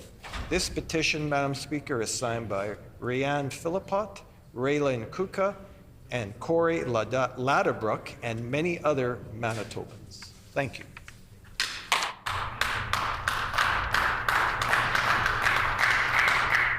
The Honourable Member for Flin Flon. Thank you, Madam Speaker. I wish to present the following petition to the Legislative Assembly of Manitoba. The background of this petition is as follows. Number 1, home care workers in Manitoba provide skilled and compassionate care that helps better the quality of life for thousands of Manitobans. Number 2, robust home care services are proven to reduce the strain on health services and demand for hospital beds. Number 3, home care reduces the demand for long-term care beds as it allows people to continue living in their own space. Number 4, studies show that a third of the 200,000 Canadians living in long-term care homes could stay home with proper home care support. Investing in home care saves money, as daily services cost half the price of a long-term care bed and 1/7 of the daily cost of a hospital bed. Number 6, the provincial government's cuts to home care in Manitoba has resulted in chronic staffing issues that caused the WRHA to cancel 27,000 home care appointments in the month of April 2022 alone. Number 7, many clients in Manitoba only receive home care services once a day, whereas countries such as Denmark offer up to 6 visits a day. Number 8, home care workers in Manitoba are paid poor wages, are offered little benefits, lack of sick time, and are overworked, resulting in difficulty retaining and attracting workers. Number 9, home care workers have been without a contract since 2017 due to this provincial government's interference in labor negotiations. Number 10, investing in home care is a proactive approach that would save the province millions of dollars, as well as allow more Manitobans to age in place.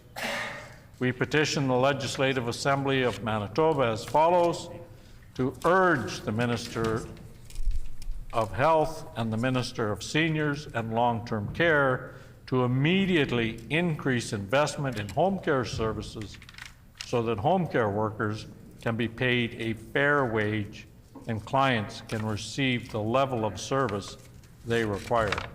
And this petition, Madam Speaker, has been signed by many Manitobans. Thank you. The Honourable Member for Elmwood. Honourable Member for Elmwood. Thank you, Madam Speaker. I wish to present the following petition to the Legislative Assembly. The background of this petition is as follows. Number one, the U.S. government has identified lead water pipes as a clear and present danger to American public health, and President Biden has announced a 100% replacement of lead water pipes in 10 million homes and 400,000 schools and child care centers as part of the America Jobs Plan. Number two, 2,755 homes in the Elmwood, East Kildonan area have lead water pipes connecting their basements to the city-owned water pipes at their property line. Homes built before 1950 are likely to have lead water pipes running to this connection. Number three, new lead level guidelines issued by Health Canada in 2019 are a response to findings that lead concentration in drinking water should be kept as low as reasonably achievable, as lead exposures are inherently unsafe and have serious health consequences, especially for children and expectant mothers. Number four, 31% of Winnipeg's 23,000 homes with lead water pipe connecting basements to the city-owned water pipes at their property line were found to have lead levels above the new Health Canada lead level guidelines. Number five, the City of Winnipeg has an inventory of which homes and public buildings, including schools and daycares, that have lead water pipe connection to the city's water main, and will only disclose this information to the homeowner or the property owner. The cost of replacing the lead water pipe to individual homeowners is over $4,000.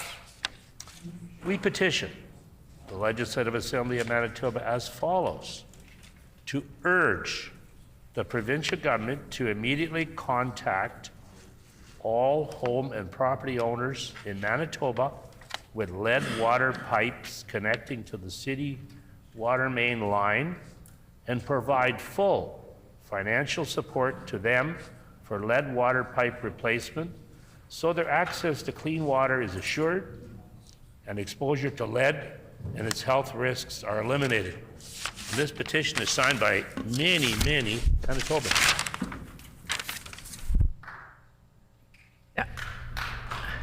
The Honourable Member for Notre Dame. Madam Speaker, I wish to present the following petition to the Legislative Assembly. The background to this petition is as follows. According to Census 2021, Punjabi is the fourth most spoken language in Canada, and there are 33,315 people in Manitoba whose native language is Punjabi. Number two, thousands of Punjabi newcomers are coming to Manitoba as students and as immigrants looking to call this province home. People of Punjabi origin contribute a great deal to the social and economic development of Canada and Manitoba in fields such as education, science, health, business, and politics. Number three, In coming to Manitoba, Punjabi newcomers make sacrifices, including distance from their cultural roots and language. Many Punjabi parents and families want their children to retain their language and keep a continued cultural appreciation. Number 4, Manitoba has many good bilingual programs in public schools for children and teens available in other languages, including French, Ukrainian, Ojibwe, Filipino, Cree, Hebrew, and Spanish. Punjabi bilingual programs for children and teens, as well as Punjabi language instruction at a college and university level, could similarly teach and maintain Punjabi language and culture. Number 5, Punjabi bilingual instruction will help cross-cultural friendships, relationships, and marriages and prepare young people to be multilingual professionals. We petition the Legislative Assembly of Manitoba as follows: to urge the provincial government to take steps to implement Punjabi bilingual programs in public schools similar to existing bilingual programs, and take steps to implement Punjabi language instruction in other levels of education in Manitoba. This has been signed by Bajan Singh, Baljit Singh, and Shinderpal Jandu, and many other Manitobans. The Honourable Member for St. Vital. Madam Speaker, I wish to present the following petition to the Legislative Assembly. To the Legislative Assembly of Manitoba. The background to this petition is as follows. 1. Residents of River Park South community in Winnipeg are disturbed by the increasing noise levels caused by traffic on the South Perimeter Highway. 2. The South Perimeter Highway functions as a transport route for semi-trucks traveling across Canada, making this stretch of the perimeter especially loud. 3. According to the South Perimeter Noise Study conducted in 2019, the traffic levels are expected to increase significantly over the next 20 years, and backyard noise levels have already surpassed 65 decibels. 4. Senyuk Road, which runs alongside the South Perimeter, contributes additional truck traffic, causing increased noise levels and air pollution. 5. Residents face a decade of construction on the South Perimeter, making this an appropriate time to add noise mitigation for the South Perimeter to these projects. 6. The current barriers between the South Perimeter Highway and the homes of River Park South residents are a berm and a wooden fence, neither of which are effective at reducing the traffic noise. We petition the Legislative Assembly of Manitoba as follows. 1. To urge the Minister of Transportation and Infrastructure to consult with noise specialists and other experts to help determine the most effective way to reduce the traffic noise, and to commit to meaningful action to address resident concern. 2. To urge the Minister of Transportation to help address this issue with a noise barrier wall along residential portions of the South Perimeter from St. Anne's Road to St. Mary's Road, and for the River Park South residents. This petition has been signed by many Manitobans. The Honourable Member for St. James. Thank you, Madam Speaker. I wish to present the following petition to the Legislative Assembly. The background to this petition is as follows. 1. According to Census 2021, Punjabi is the 4th most spoken language in Canada, and there are 33,315 people in Manitoba whose native language is Punjabi. 2. Thousands of Punjabi newcomers are coming to Manitoba as students and as immigrants looking to call this province home.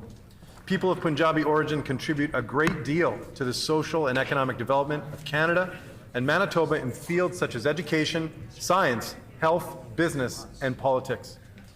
3.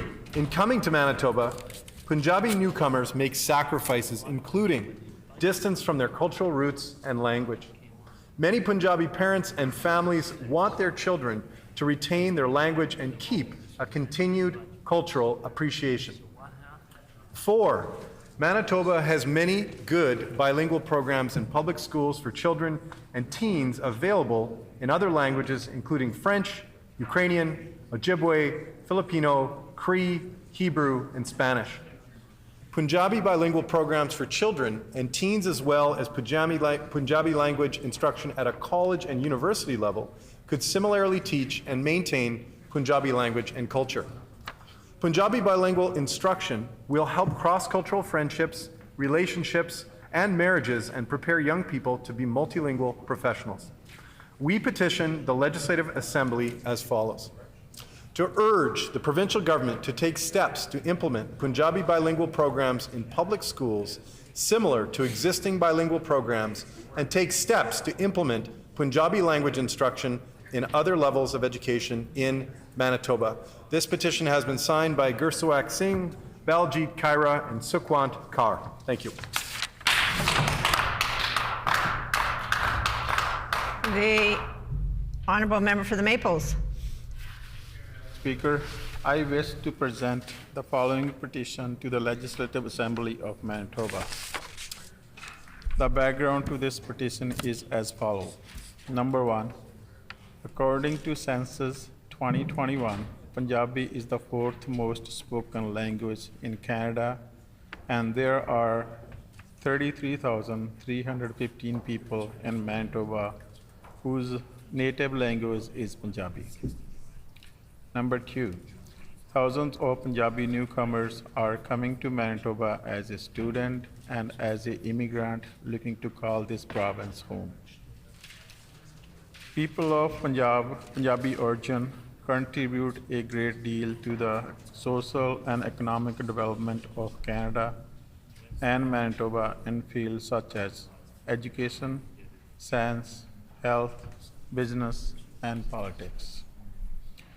Number 3, in coming to Manitoba, Punjabi newcomers make sacrifice including distance from their culture, roots, and language.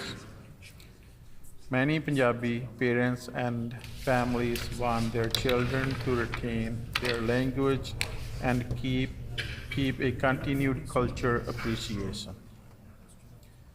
Number 4, Manitoba has many good bilingual programs in public school for children and teens available in other languages including French, Ukrainian, Ojibwe, Filipino, Cree, Hebrew, and Spanish. Punjabi bilingual program for children and teens, as well as Punjabi language instruction at college and university levels, could similarly teach and maintain Punjabi language and culture. Number 5, Punjabi bilingual instruction would help cross-cultural friendship, relationship, and marriages, and prepare young people to be a multilingual professional. We petition the Legislative Assembly of Manitoba as follows: to urge the provincial government to take steps to implement Punjabi bilingual programs in public schools similar to existing bilingual programs, and take steps to implement Punjabi language instruction in other levels of education in Manitoba. This petition has been signed by Navneet Chandi, Jaspal Chandi, Harjeet Kaur, and many more. Thank you, Madam Speaker. Grievances? Orders of the day, government business. The Honourable Government House Leader. Thank you, Madam Speaker. Could you please call for debate at second reading this afternoon? Bills number 9, 7, and 6. It has been announced that the House will consider Bills 9, 7, and 6 this afternoon. I will therefore call second reading of Bill number 9, the Liquor, Gaming, and Cannabis Control Amendment and Manitoba Liquor and Lotteries Corporation Amendment Act. The Honourable Minister of Municipal Relations. Madam Speaker, Liquor, Gaming, and Cannabis. I move, seconded by the Minister of Infrastructure, that the Liquor, Gaming, and Cannabis Control Amendment and Manitoba Liquor and Lotteries Corporation Act be now read a second time and referred to a committee of this House.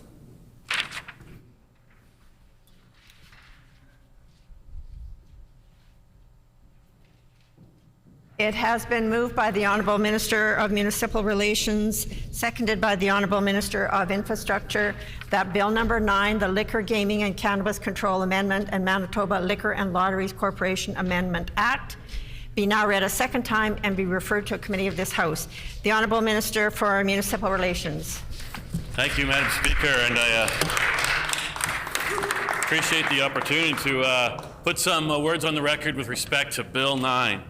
Our government knows that businesses need flexibility to satisfy customer demand, and this bill will take an important step forward to modernizing the liquor retail system here in the province of Manitoba.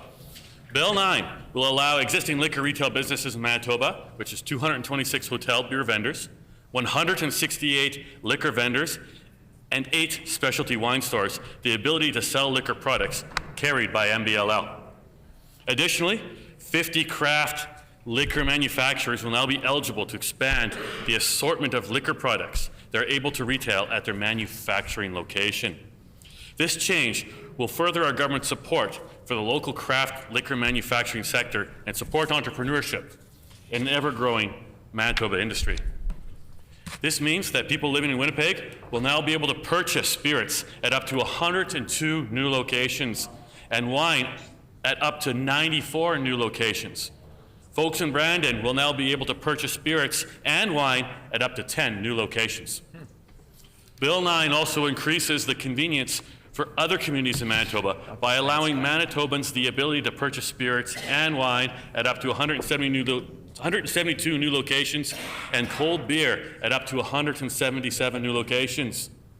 This nearly doubles the number of locations where these products are available and cuts down on travel time and costs for everyday Manitobans who presently need to drive extended distances. The amendments under Bill 9 will build on the strength of Manitoba's diverse retail market, where approximately 70% of total sales by volume is sold through licensed private retail locations. Bill 9 also addresses the safety needs of customers and staff of liquor retail locations. Specifically, it provides Manitoba Liquor and Lotteries the option to require enhanced security measures as part of any liquor retail agreement. As the Minister responsible for Manitoba Liquor and Lotteries, I am committed to finding ways to make the retailing of liquor more convenient for Manitobans all across this great province.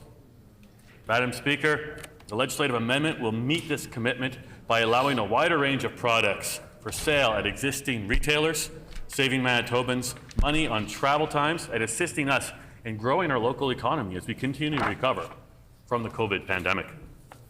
Manitoba has one of the most diverse liquor retailing systems in Canada. We've got hotel beer vendors, rural liquor vendors, duty-free stores, restaurant license off sales, specialty wine stores, retail manufacturing licenses, temporary retail locations such as farmers markets, and liquor marts, Madam Speaker.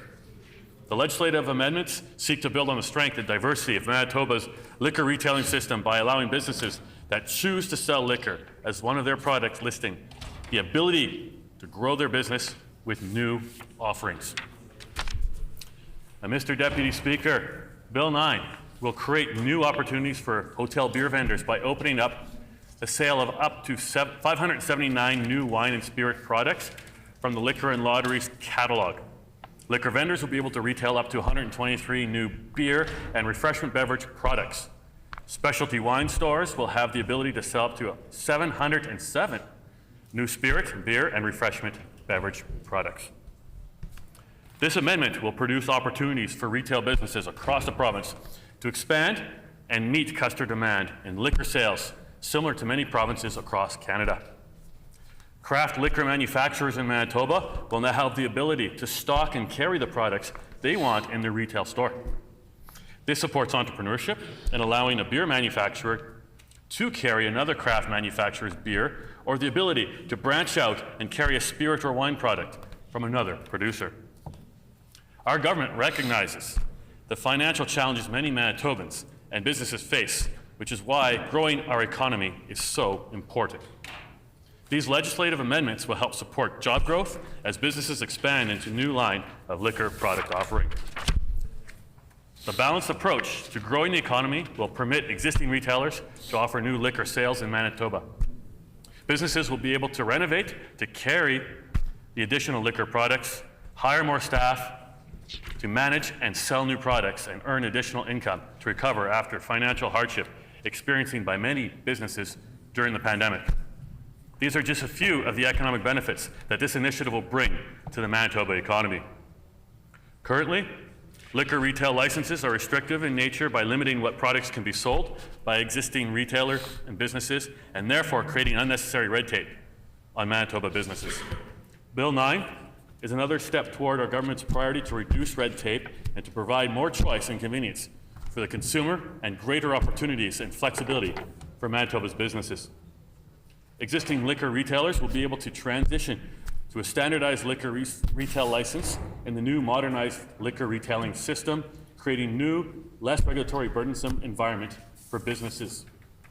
Madam Speaker, this bill, or Mr. Deputy Speaker, my apologies, this bill will position Manitoba for success in updating and modernizing the liquor retail market for the future, and I look forward to the passage of this bill and more convenience for Manitobans, consumers, and Manitoba's small businesses. Thank you, Mr. Deputy Speaker.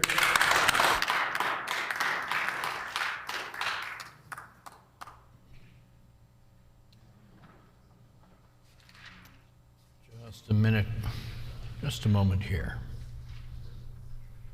A question period of up to 15 minutes will be held. Questions may be addressed to the minister by any member in the following sequence. First question by the official opposition, critic, or designate. Subsequent questions asked by critics or designates from other recognized opposition parties. Subsequent questions asked by each independent member. Remaining questions asked by any opposition members. And no question or answer shall exceed 45 seconds. The floor is open for questions. The honourable member for St. James. Thank you, Mr. Deputy Speaker. I'd like to ask the Minister who was consulted in the development of this legislation. The Honourable Minister. Thank you, Mr. Deputy Speaker. Well, we've consulted with a wide range of stakeholders, one being the Manitoba Liquor Vendor Association, the Manitoba Restaurant and Food Service Association, the Manitoba Brewers Association, and the Retail Council of Canada, a number of private retailers, Mr. Deputy Speaker, Patent 5, and Four Crowns Inn Beer Vendor, and a number of other Manitobans we have spoken to who greatly and strongly support this measure. Thank you. The Honourable Member for St. James. I think one of the major concerns that we have about this legislation are the financial impacts on liquor and lottery's bottom line, and ultimately the ability to pay for services with the profits that are generated by that. So I'd like to ask the Minister what modeling was done of the financial impact of a significant expansion of private liquor in Manitoba, and can the Minister provide that to the House?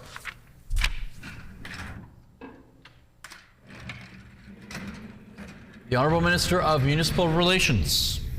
Thank you, Mr. Deputy Speaker. And, I appreciate any question from the members opposite about profitability. I mean, first of all, they seem interested in the profits of MBLL, but they don't seem to be interested in the profits of local retailers and small businesses in this province. Mr. Deputy Speaker, this bill is going to allow for more access and more convenience for Manitoba consumers, and it's going to give more options for Manitoba small businesses to sell liquor at their retail location. Thank you. You can walk there. The Honourable Member for St. James. Thanks. I just want to point out that we asked the Minister a very basic question there about the impacts, the financial impacts of this bill. And what did we hear? No answer, no information. Hopefully they have done that analysis, and I hope that it's forthcoming. What modeling was done of the social impact of this significant expansion of private liquor sales in Manitoba? The Honourable Minister of Municipal Relations. Thank you, Mr. Deputy Speaker, and I know that Manitobans largely support this move. Manitobans support more access and more convenience when it comes to the alcohol purchases. Mr. Deputy Speaker, many provinces across this country have, plus many jurisdictions around the world, have taken similar approaches. Mr. Deputy Speaker, I think it's time that we get with the 21st century. We're already 20-some years into it. Thank you. The honourable member for St. James. Thank you. Bill 9 states that agreements between MBLL and private liquor vendors, quote, may include provisions respecting security measures at the premises of the liquor vendor, close quote. Can the minister explain what that would entail? The Honourable Minister of Municipal Relations. Thank you, Mr. Deputy Speaker, and I won't get into specific details on that. I know that it gives MBLL opportunities to have those discussions with individual retailers. We know every retailer has their own unique needs, given their geography, given what kind of community they are living in and what kind of community they are servicing. So I leave that detail to MBLL, but I know that there is a provision in there for that reason to keep safety top of mind. The honourable member for St. James. Will MBLL pay for security measures that will be implemented by private liquor vendors? The minister just described that there may be a variety of different situations. I'm hoping the minister can clarify whether or not government will be paying for the cost for the installation of security measures in these privately run beer vendors. Question. The honourable member, the honourable Minister of Municipal Relations. Thank you, Mr. Deputy Speaker. And as I said before in my previous answer, that MBLL will continue to work with individual retailers to address their specific needs. I'm not going to be overly prescriptive on that. I think MBLL and these private retailers can come to some kind of agreement, and I will not be overly prescriptive. Thank you. The honourable member for St. James. Again, I appreciate the transparency from the minister here in the fact that they have no idea about how much this may cost MBLL and, by extension, government and Manitobans to pursue this expansion of privatization of liquor sales in Manitoba. That should concern all Manitobans, that this minister doesn't have any clarity on what those costs may be. At a recent committee hearing, we learned that MBLL's customer satisfaction surveys over the last 4 quarters have resulted in scores between 89 and 93. In other words, people are very satisfied with their public liquor system and MBLL. Does the minister agree with respondents that MBLL provides a strong level of convenience, satisfaction, and security? The honourable Minister of Municipal Relations. Well, thank you, Mr. Deputy Speaker. And of course, I'd like to take a moment to thank all the workers at MBLL, whether the front line or anywhere through the whole chain of the corporation, for the good work that they do in serving Manitobans, of course. But Mr. Deputy Speaker, let's be clear. This bill will allow existing retailers, that's existing retailers, to sell a wider assortment of alcohol. This does not impact the, there's no store that will be closed because of this bill. This bill is based on allowing existing, as I said before, existing retailers to sell a wider variety of products. So again, I thank the great work that's being done by MBLL, the frontline services that are provided to Manitobans, but this will provide Manitobans with additional services at local retailers in this province. Hear, hear. The honourable member for St. James. We're hearing that the minister is guaranteeing that no stores will close. I'm guessing by extension he's suggesting that no jobs will be lost. I think one thing they could consider doing is putting that in writing to the union so that they can have that confidence if he feels that strongly. But I think the question here is, how is it possible that he can confirm that there'll be no closures or job losses if his government has done zero financial analysis to understand the impacts on MBLL stores?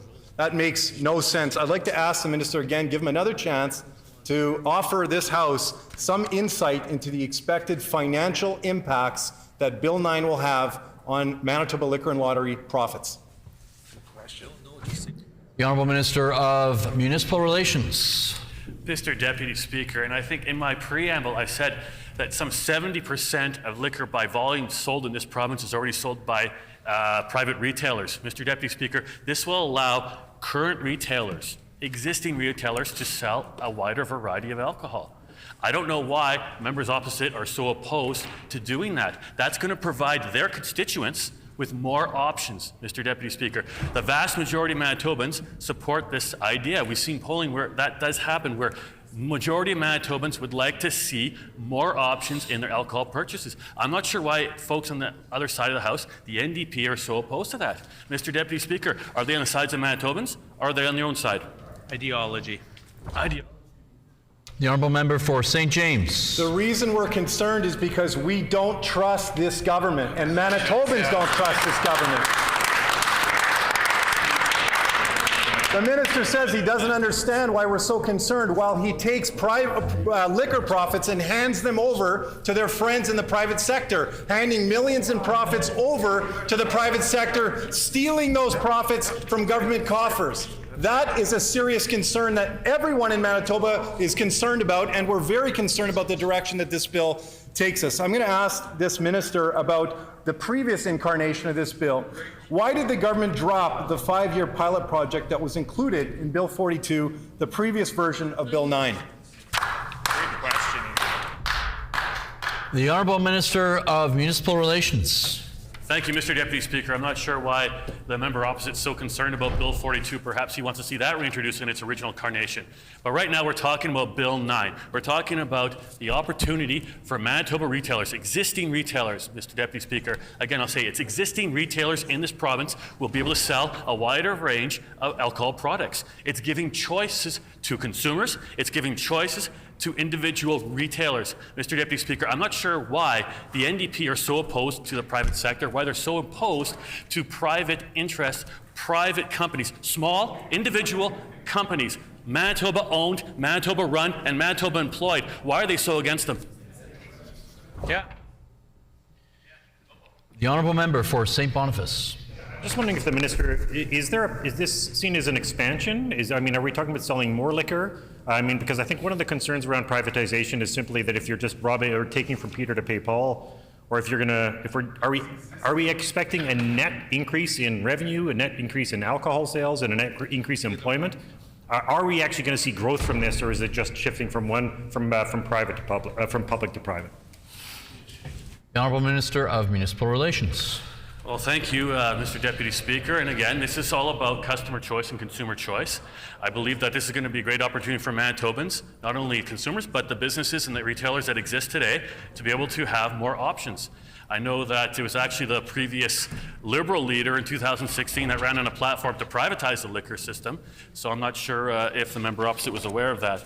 But for this particular bill, right now, Bill 9 is interested in allowing individual retailers that currently exist to just sell more alcohol and a wider range of it. Are there any further questions?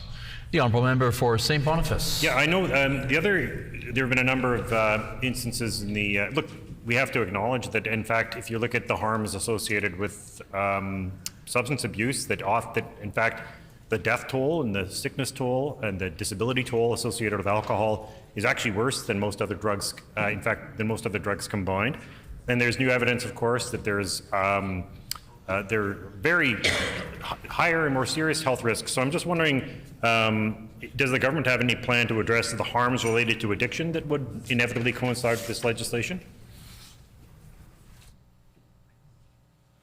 The Honourable Minister for Municipal Relations.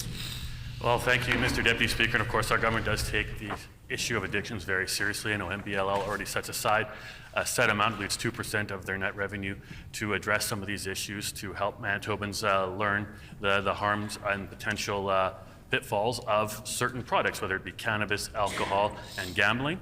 But Mr. Deputy Speaker, I know that, and I said this earlier, we already in this province have by volume, 70% of alcohol sold is through the private interests.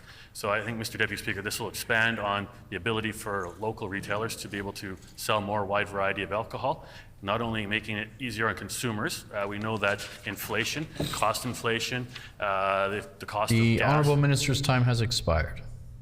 The Honourable Member for St. James. We've heard the Minister on multiple occasions today refer to expanding access and making it more convenient. We have within Manitoba Liquor Mart Express locations, which are miniature liquor marts, and I've got one in my local superstore in St. James. Provides me great, easy, convenient access when I'm in the grocery store.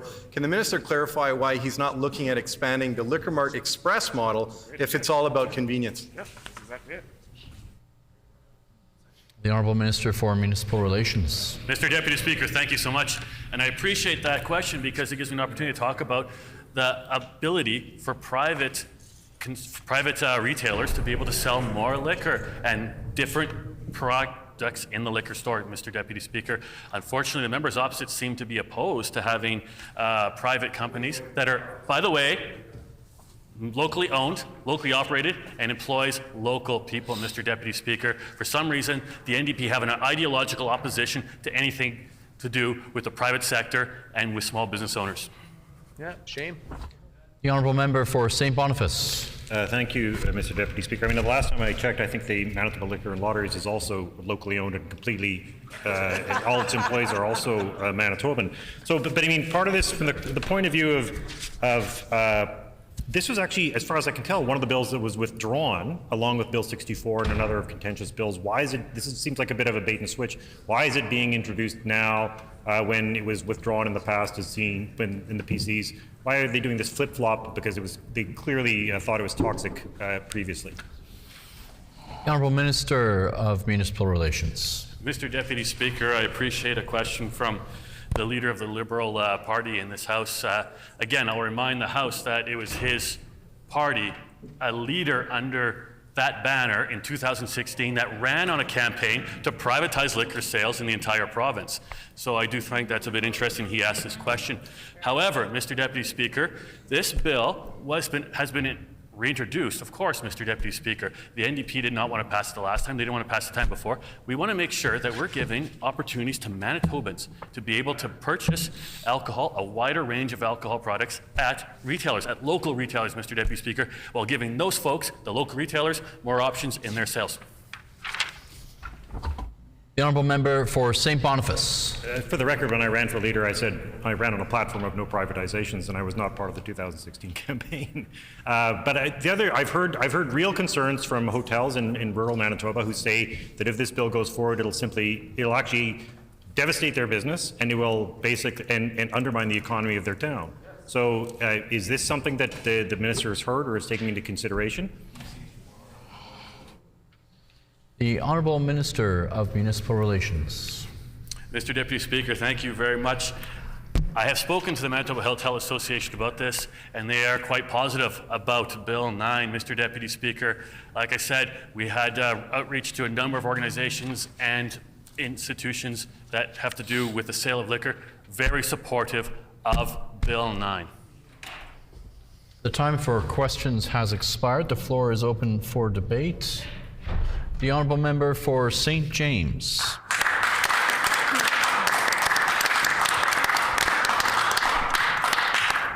Thank you so much. It's an honor to rise here to put some words on the record about Bill 9, this new bill, or rather this old bill, that is now being brought forward for the third time.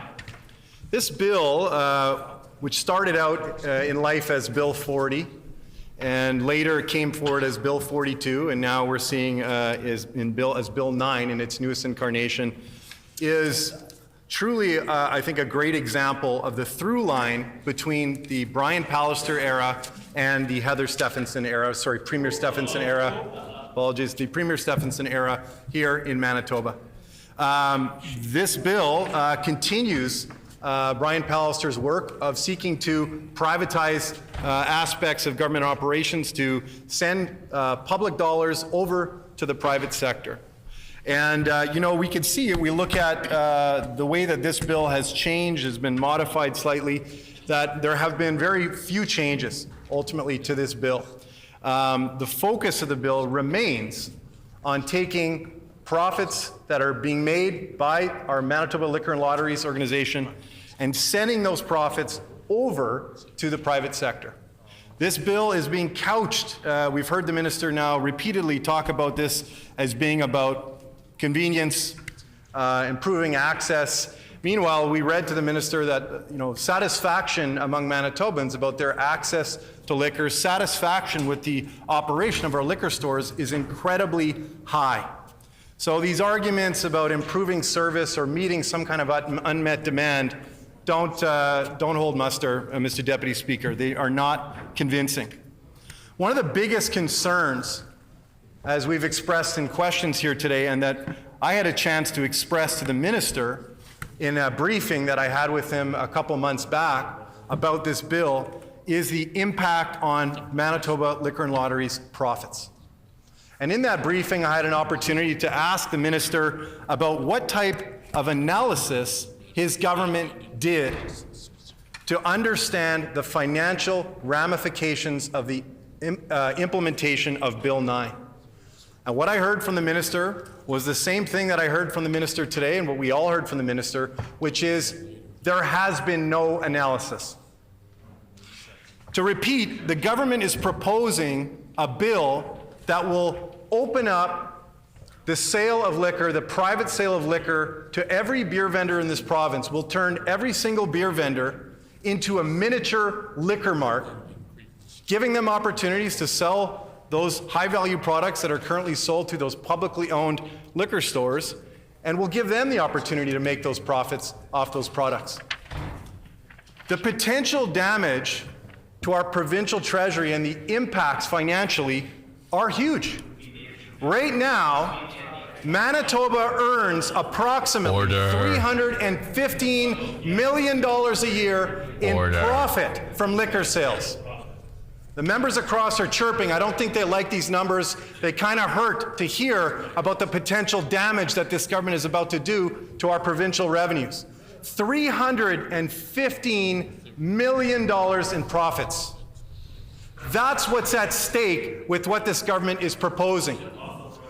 We're talking about a huge amount of money that currently goes towards helping to pay for the costs of health in this province, for the cost of education, for infrastructure, to support our municipalities. But this government is willing to put that at risk and to have no idea about the impacts of this bill and yet go forward with no sense of what that financial damage could be to our provincial treasury. That is not responsible governance, Mr. Deputy Speaker. That's wildly irresponsible.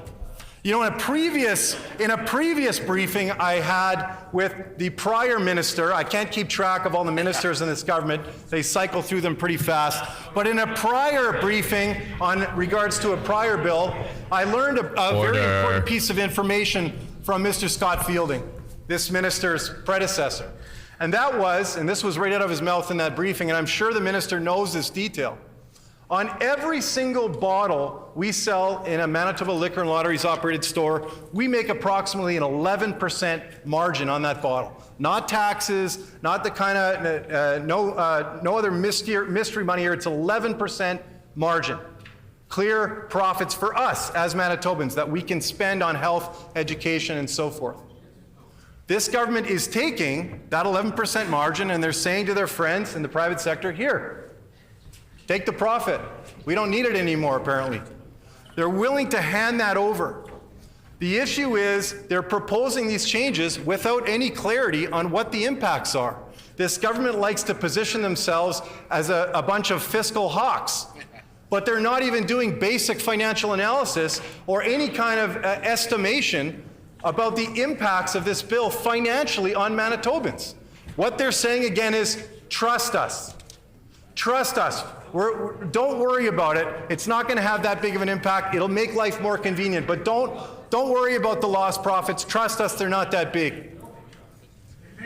We know that we have countless reasons not to trust this government when they come forward with asks to trust them without any sort of clarity or analysis to back it up. That's a real concern for Manitobans in this province. You know, the other big impact, which we touched on in questions here, is the question of the impact of this bill on jobs, on good, family-supporting, benefit-providing jobs for Manitobans. What this government is seeking to do is to take good-paying jobs through our liquor marts and to convert them into low-paying minimum wage jobs with no benefits. The minister is bragging about that like that's some sort of great economic development opportunity. This is working right now. Liquor and Lotteries produces a lot of fantastic jobs, job opportunities for Manitobans. Not just customer service jobs, but all variety of jobs that include service experts, skilled tradespeople, all types of jobs. And this government wants to risk those jobs and convert them into low-paying jobs without benefits. Shame. That is not a plan for economic development. That's a plan for taking good-paying jobs, government, good-paying, benefit-providing jobs, and handing them over to the private sector where folks will make much less money and be far worse off. That is not a benefit to sell to Manitobans.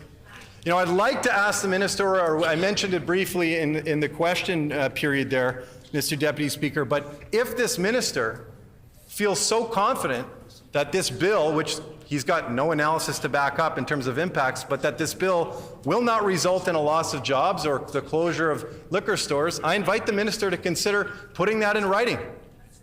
Put it in writing to MGU staff. Say, we commit that we will not see any job loss. I know they can't do that because they don't have any idea about how this bill will impact bottom lines for our liquor stores, but I invite the minister to consider that as an option if he really feels that he can confirm that or guarantee that in any way. During the questions, we heard some talk about security measures and how how those would be managed, and it seems that the government has thought at some level about what the impacts may be on safety by creating a huge number of new beer vendor / mini liquor marts around the province. I'd invite the minister to reflect on what we've seen in this province over the last couple years. Members of this House will know we've had 2 tragedies outside or around our beer vendors in Manitoba. One was an employee of a beer vendor, a young man, and another is an individual that was standing outside of a beer vendor and was victimized. We know that there already are some security and safety related concerns in and around our beer vendors. We saw that with those tragedies. And unfortunately, I don't think, and we don't think it's sufficient for this government to be moving forward with the sale of 40-ounce bottles of hard liquor, all varieties of wine and whatever, in beer vendors. They're already high-risk locations, and when you start inserting very high-value products in those beer vendors, it's very likely that we're going to see a significant increase in the risk of theft activity and other safety risks to people working in those beer vendor environments and the customers that attend them. Suggesting that they're, in the minister's words, doesn't want to be too prescriptive or be too directive to MBLL and how they go about that, I think there's a real reason to be concerned here about the potential safety risks that are being created. The government is telling beer vendors you can become miniature liquor marts. We're going to give you the ability to do that.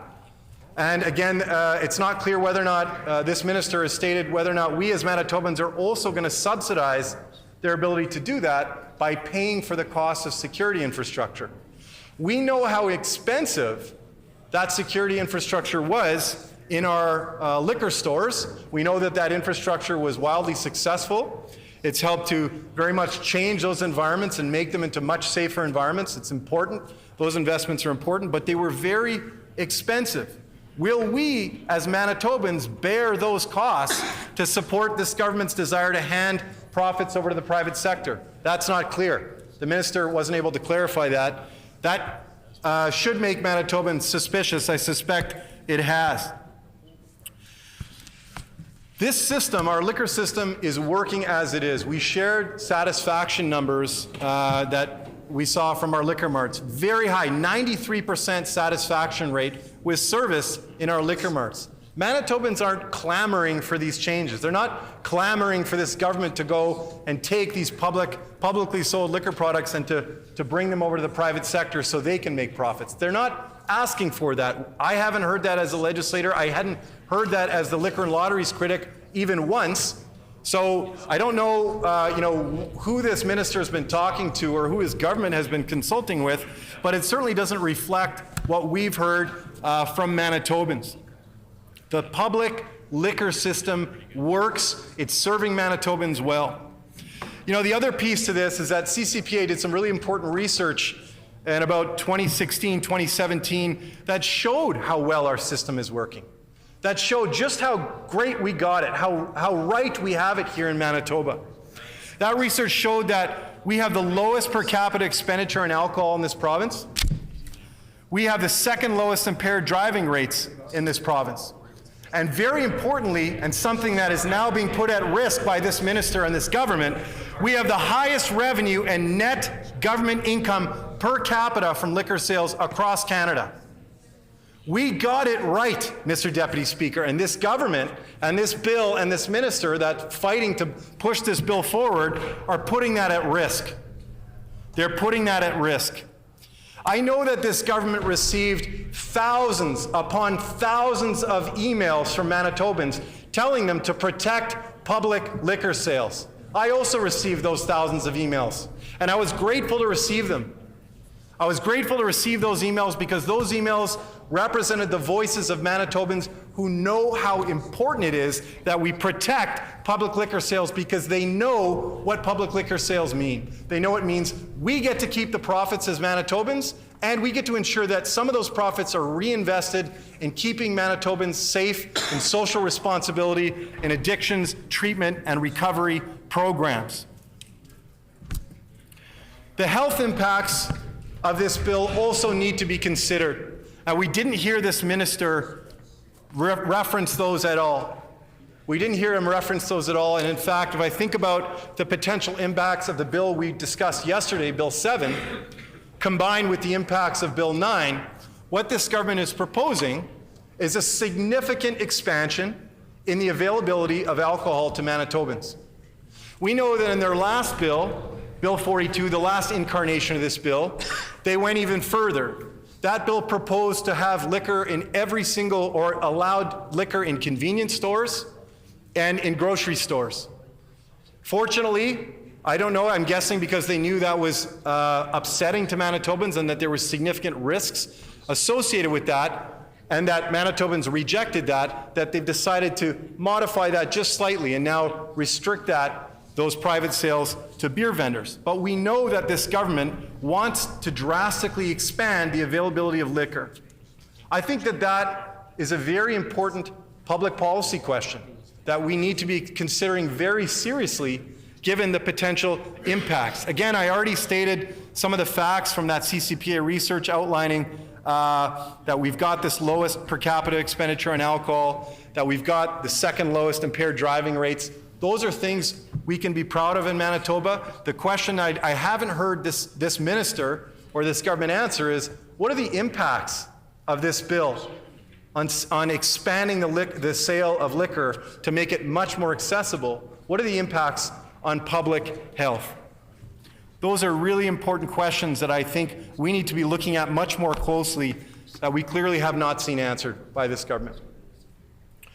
I want to close my comments on this bill just by again saying, there are opportunities to innovate and provide more options for Manitobans.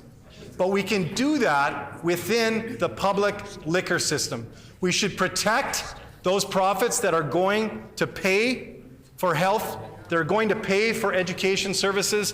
We need to ensure we keep those profits in the hands of Manitobans. We need to stop the PCs and their relentless efforts at privatizing and giving public profits over to the private sector. I appreciate an opportunity to provide some thoughts on this bill.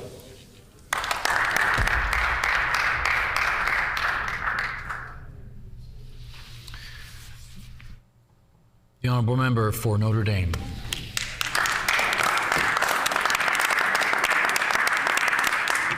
Thank you, Mr. Deputy Speaker. Bill 9, the Liquor, Gaming, and Cannabis Control Amendment in Manitoba Liquor and Lotteries Corporation Amendment Act. The purpose is to have existing retail beer vendors or specialty wine store operators that want to expand the products they sell to enter into an agreement with Manitoba Liquor and Lotteries Corporation and obtain a license that authorizes the sale of other types of liquor from their current premises.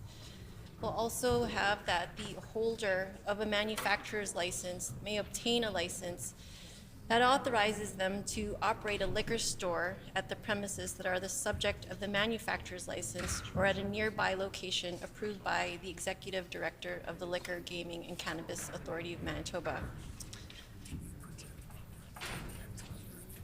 Here. This bill will also hold agreements between the Manitoba Liquor and Lotteries Corporation and liquor retailers to include provisions respecting security measures to be implemented by the private retailer.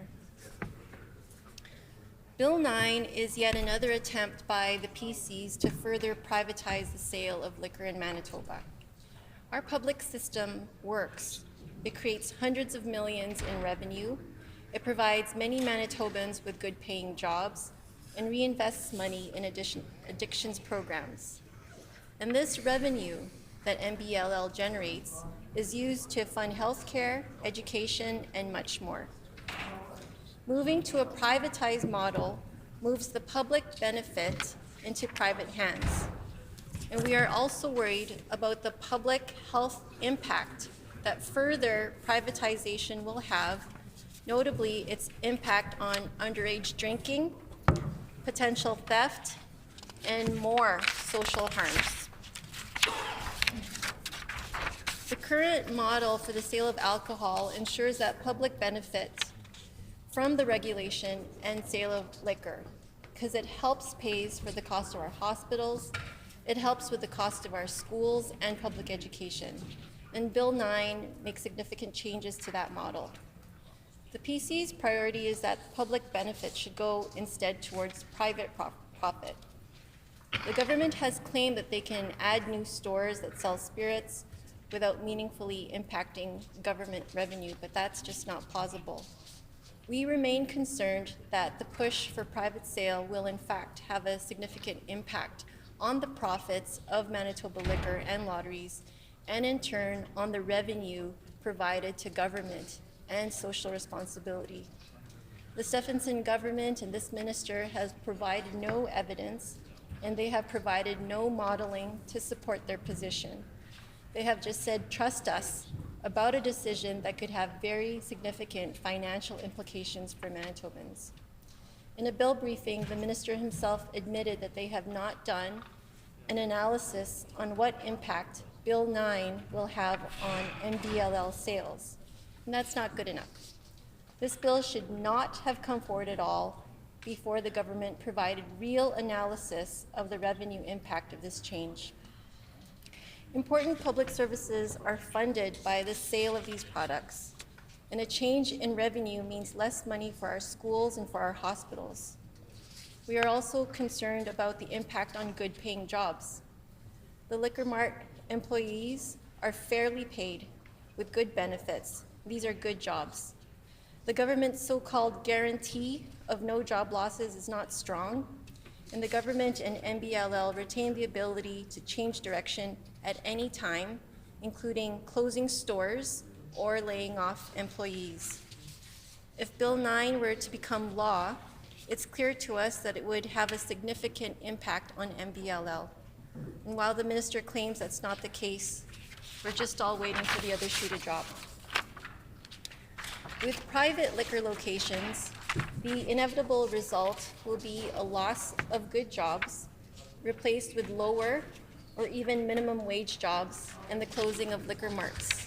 From the experience of Saskatchewan with the privatization of stores there, the average job loss, wage loss, was about 30% less.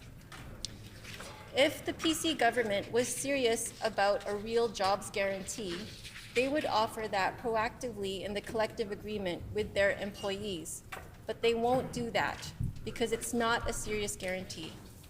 This bill and the announcements made by the government proposes a significant expansion of locations where liquor can be purchased. It appears they have failed to first consider what role the existing system might play, including the use of express liquor marts. And that shows that the change proposed is not about convenience, it's about profit in private hands. It's also important that government provide the right balance between access to alcohol and social responsibility to the community.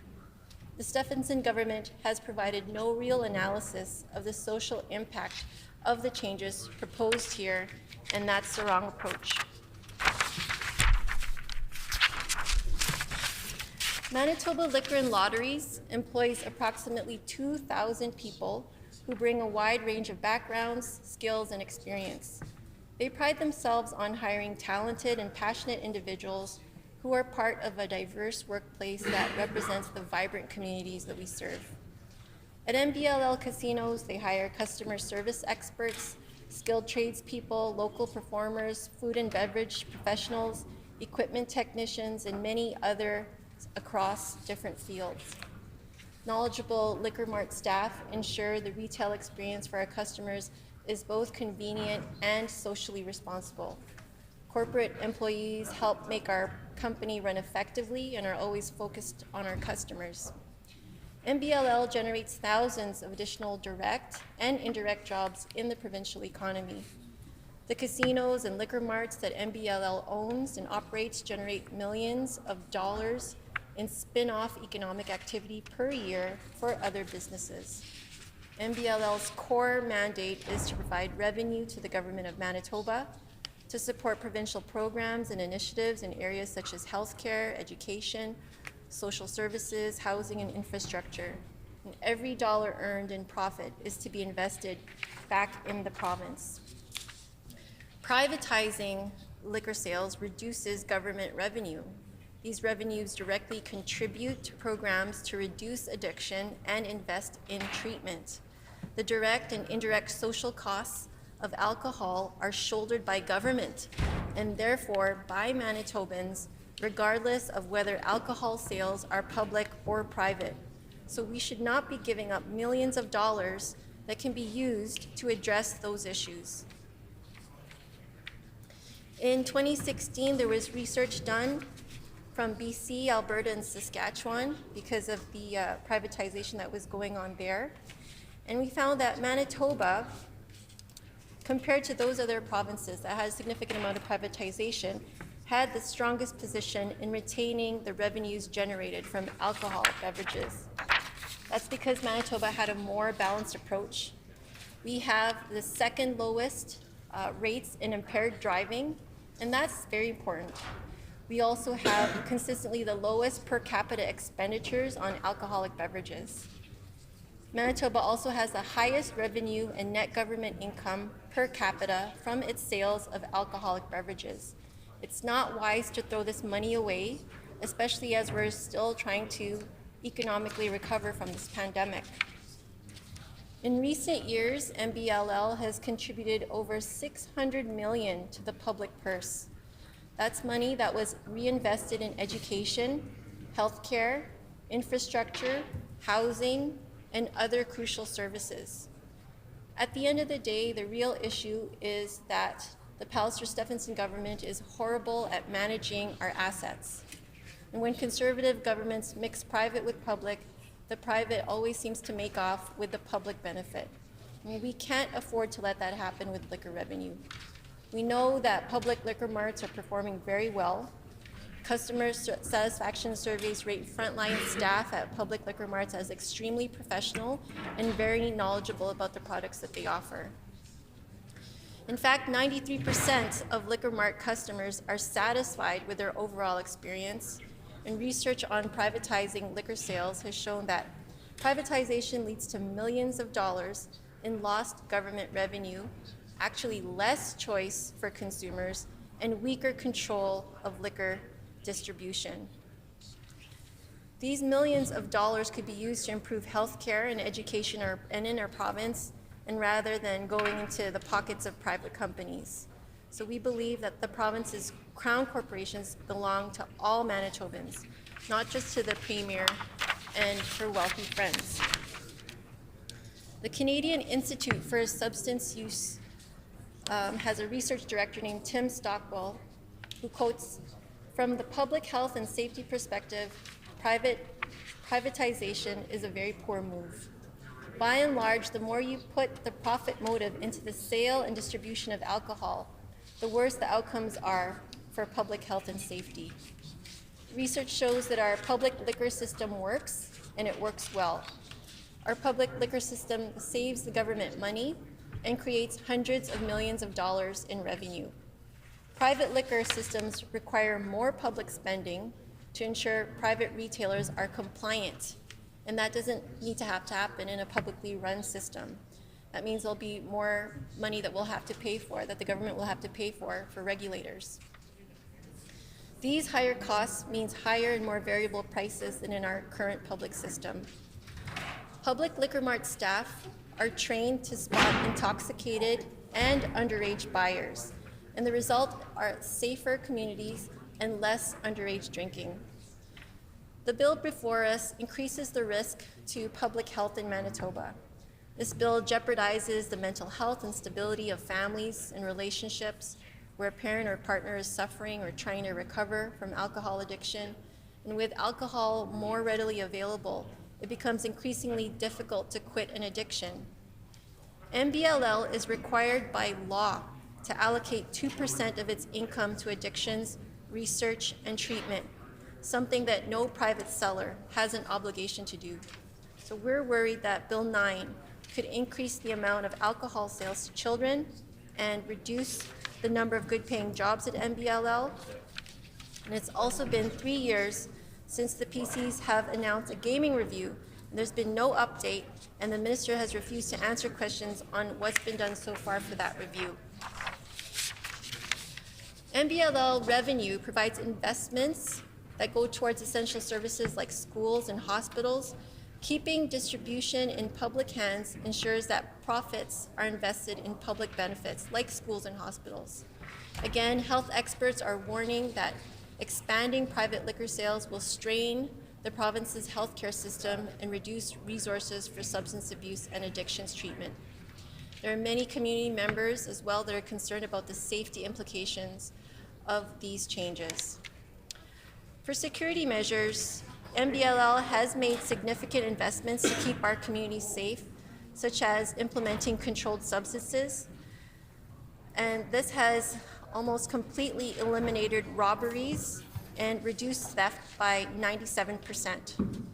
Private liquor stores do not have the same level of security, and we are worried, with good reason, that the passage of Bill 9 may increase liquor thefts.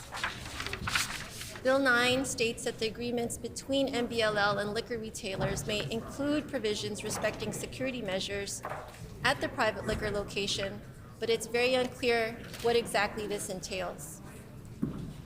The minister has not indicated what this means, and he has not ruled out that MBLL would have to maybe pay for security measures at private liquor vendors. So not only does the PC government want to take liquor revenues out Order, of public please. hands. If we could bring the level of conversation down a couple notches. I know it's 4, there may be shift changes, but please take conversations outside the room if you can, or on the loges. I am trying to listen to the member, and as I will all members that I have the privilege of hearing this afternoon. Thank you. The honourable member for Notre Dame has the floor. So the minister did not rule out that MBLL would pay for the security measures at private liquor vendors. So not only does the PC government want to take liquor revenues out of public hands, they have not ruled out subsidizing private for-profit vendors for these security measures. So that alone should make it clear that Bill 9 is not good public policy. Public liquor marts work for communities. Currently, Manitoba Liquor and Lotteries invests $12.9 million to promote safety, help fund addiction treatment services, and help parents talk to their kids about alcohol. Public liquor mart staff are trained to spot intoxicated and underage buyers, and the result is safer communities and less underage drinking. And with these enhanced security measures, Manitoba liquor marts were able to reduce thefts by 92% in their first year, and now it's up to 97%. In 2019, Manitoba's public liquor stores began asking all customers for ID and refused services to over 12,000 intoxicated people and over 14,000 minors. Manitoba's public liquor sales create more than 1,000 community supporting jobs across our province. And the profits from Manitoba public liquor marts stay in Manitoba. From 2021 to 2022, they generated over $315 million that was used to fund critical public services like healthcare, education, and infrastructure. And because this is a Crown corporation, we all own it, and it's accountable to all of us, not just to a handful of shareholders or foreign investors. Manitoba Liquors and Lotteries invests in sponsoring events, large and small, across the province, from bringing the Canada Summer Games here to supporting community events and festivals like Special Olympics, Manitoba, and Folklorama. There are many organizations and individuals that have written to us to show their support to keeping liquor public. One is the Amalgamated Transit Union. They have a statement. We are proud to support this important campaign. Keeping liquor public means profits from the sale of alcohol can be used to support investments in social services and infrastructure. It's also important to us that these profits stay here in Manitoba rather than being funneled to investors in other countries. At a time when Manitobans are demanding safe and secure liquor marts, and hundreds of thousands of dollars have been spent in upgrades to stores to accomplish just that, why would we move to allowing just anyone to sell alcohol from anywhere? The current sales model means that profits go back to Manitobans. It means customer and staff safety is a priority. It means great selection and customer service. It means almost $300 million back into the provincial economy. A private sales model's main goal is to increase profits, and this is achieved by reducing business costs. This means cuts to staff and customer safety, cuts to training and education of employees, and ultimately it means money leaving the province and going into pockets of corporate shareholders half a world away. Keep liquor sales public, keep profits from liquor sales in Manitoba and the public's pocket. And that was a comment from the International Association of Machinists and Aerospace Workers. From Molly McCracken, the director of CCPA, they say, the Canadian Centre for Policy Alternatives believes that a public liquor system allows us to balance the individual's right to access liquor while mitigating the problems that arise from its abuse. Despite what critics say, a public system can provide better selection and service than a privatized system. From the Manitoba Nurses Union President, Darlene Jackson, this was her comment. The Manitoba Nurses Union supports liquor marts and Manitoba's balanced model of public liquor sales and distribution. We know most Manitobans can enjoy a drink sociably without problems, but if used improperly, alcohol is a factor in many injuries, suicides, and homicides, is linked with dozens of significant medical conditions and impairments, and can cause death. For this and other reasons, we believe the sale of alcohol should be regulated and controlled differently than other products to ensure strong, socially responsible safeguards are upheld. It is also a benefit to know that the profits from the sale of alcohol are used in part to help deal with addictions and other health-related aspects associated with abuse and overuse. From the Addictions Foundation of Manitoba, their CEO had this to say, it is my perspective, coming from working in the addictions field for many years at a leadership and policy level, that the sale and distribution of liquor must remain public. Maintaining public ownership allows for responsible messaging, responsible marketing strategies, and the ability to direct a substantial portion of the profits from sales to address the harms associated with the sale and use of alcohol. From the Paramedic Association of Manitoba, their director had this to say, motor vehicle collisions and other accidents resulting from alcohol impairment are frequent calls that paramedics attend to. The Paramedic Association of Manitoba is concerned that further privatization of liquor sales and distribution could result in an increased number of these incidents. The current framework of government sales and distribution of alcohol in Manitoba regulates both access and pricing in a socially responsible manner to ensure public accountability, and therefore should be maintained. The Paramedic Association of Manitoba is happy to lend our name to the list of the organizations who share this value. From the National Union of Public and General Employees, the president said this, privatizing liquor stores is one of the most irresponsible things governments can do. The evidence shows privatizing liquor sales means an increase in alcohol-related health problems.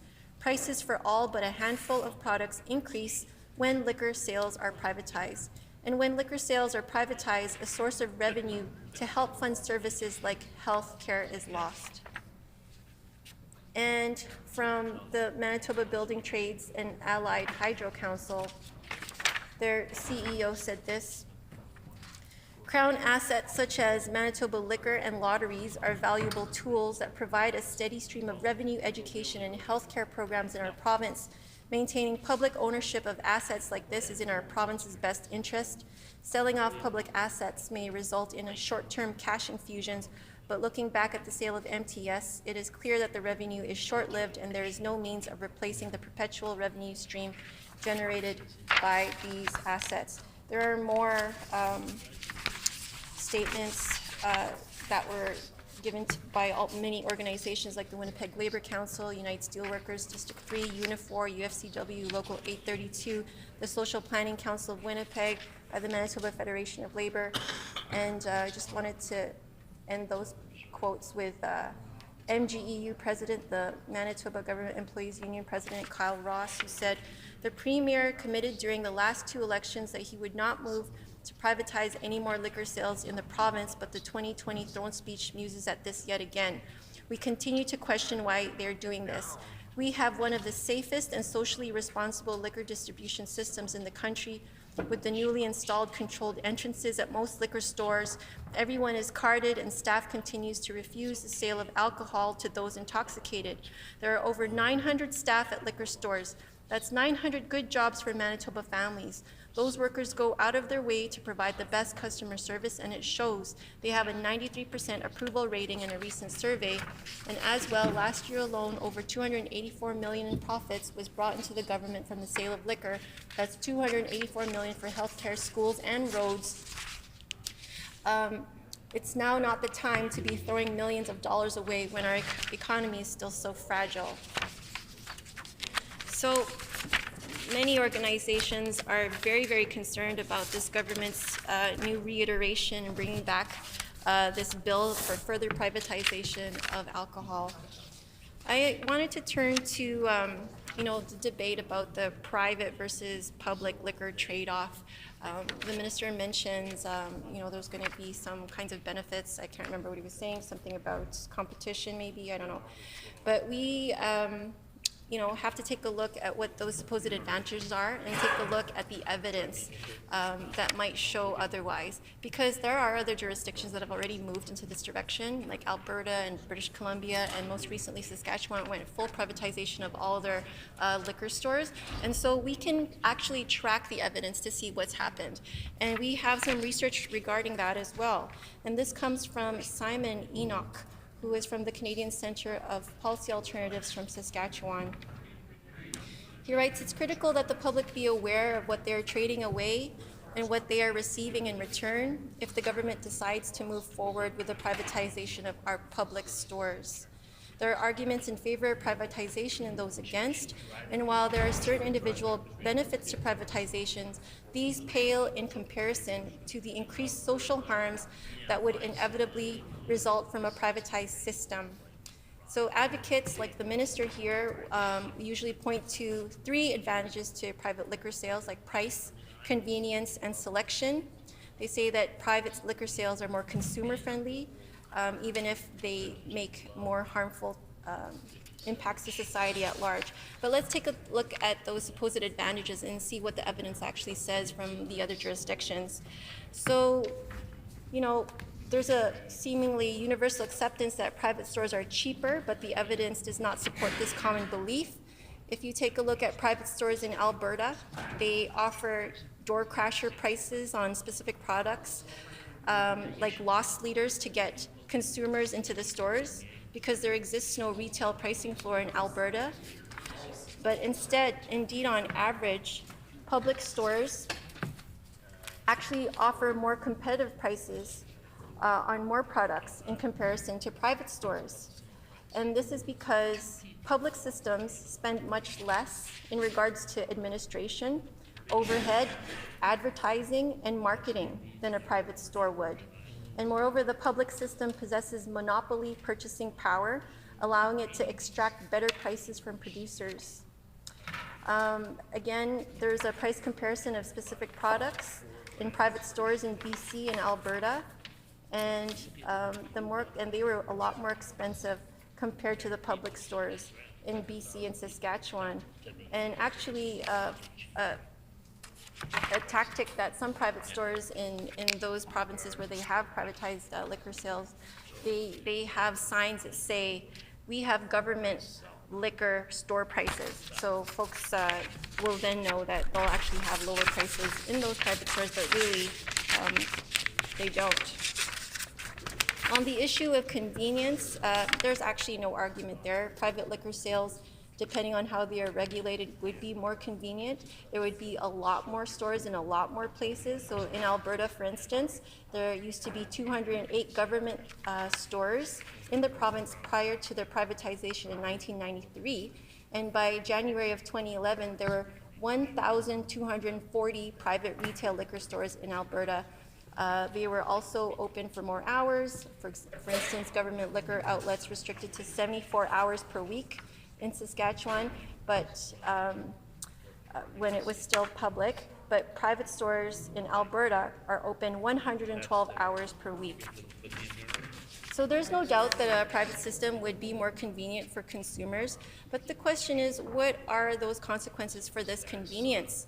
The World Health Organization identifies that some of the most effective ways of reducing alcohol-related harms is through policies that regulate liquor's availability in both the economic and physical sense. So making it cost more and making it less, locally available would prohibit its use more.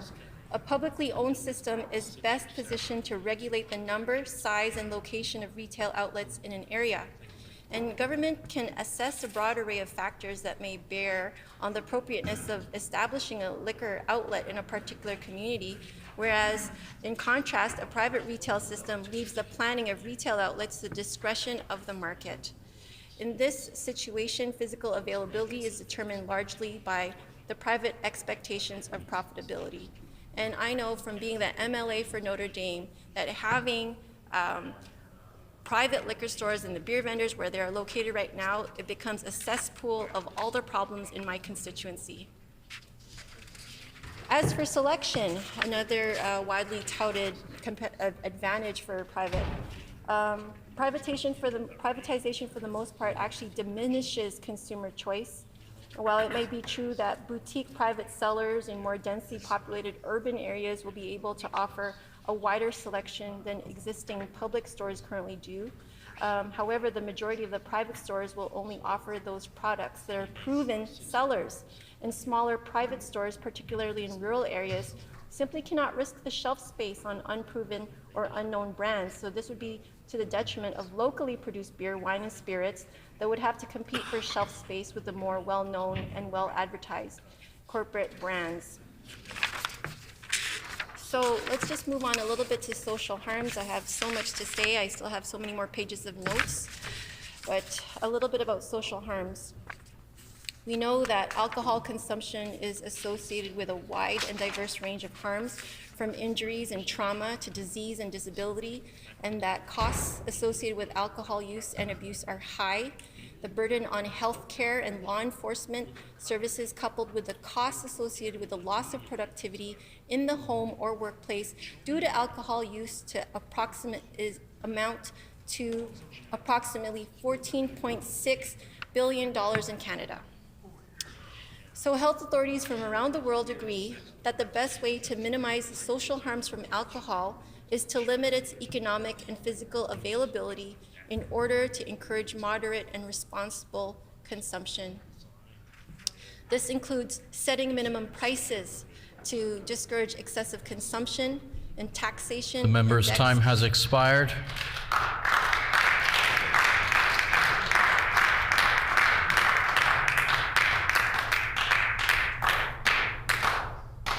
The honourable member for St. Boniface. Thank you very much, Mr. Deputy Speaker. Look, there are lots of problems with this bill, and I'll try to spell out as many of the issues as I can in the time we've got.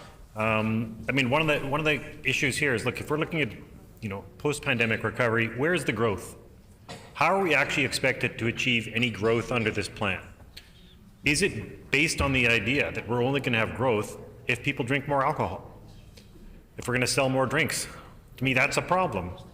I'm not a prohibitionist. You know, I don't have a problem with drinking beer. But the issue here is that there is genuine harm associated with alcohol, really terrible harm. In fact, many more people die of alcohol, and the withdrawal from alcohol is some of the toughest things that anybody has to go through. It's an addiction that touches many, many people, and it has truly, in some cases, truly devastating social costs. So if we're just going to be expecting that we're going to be growing this by selling more alcohol and expecting that to be a positive thing, we have to ask how that's going to work on this from a social point of view. The other is how is this going to work from a business point of view? The idea that there's going to be no losses in the public sector and that there's only going to be growth in the private sector from this, how can that happen unless you've got massive increases in alcohol sales? I don't see it as being particularly realistic. So I don't see this as being in the public interest. I really don't. I don't really see this as being in the interest of public health. And I actually don't really know who's asking for this. I have never been approached by a single Manitoban, not one. The one person who ever talked to me about this was a lobbyist who lives in British Columbia.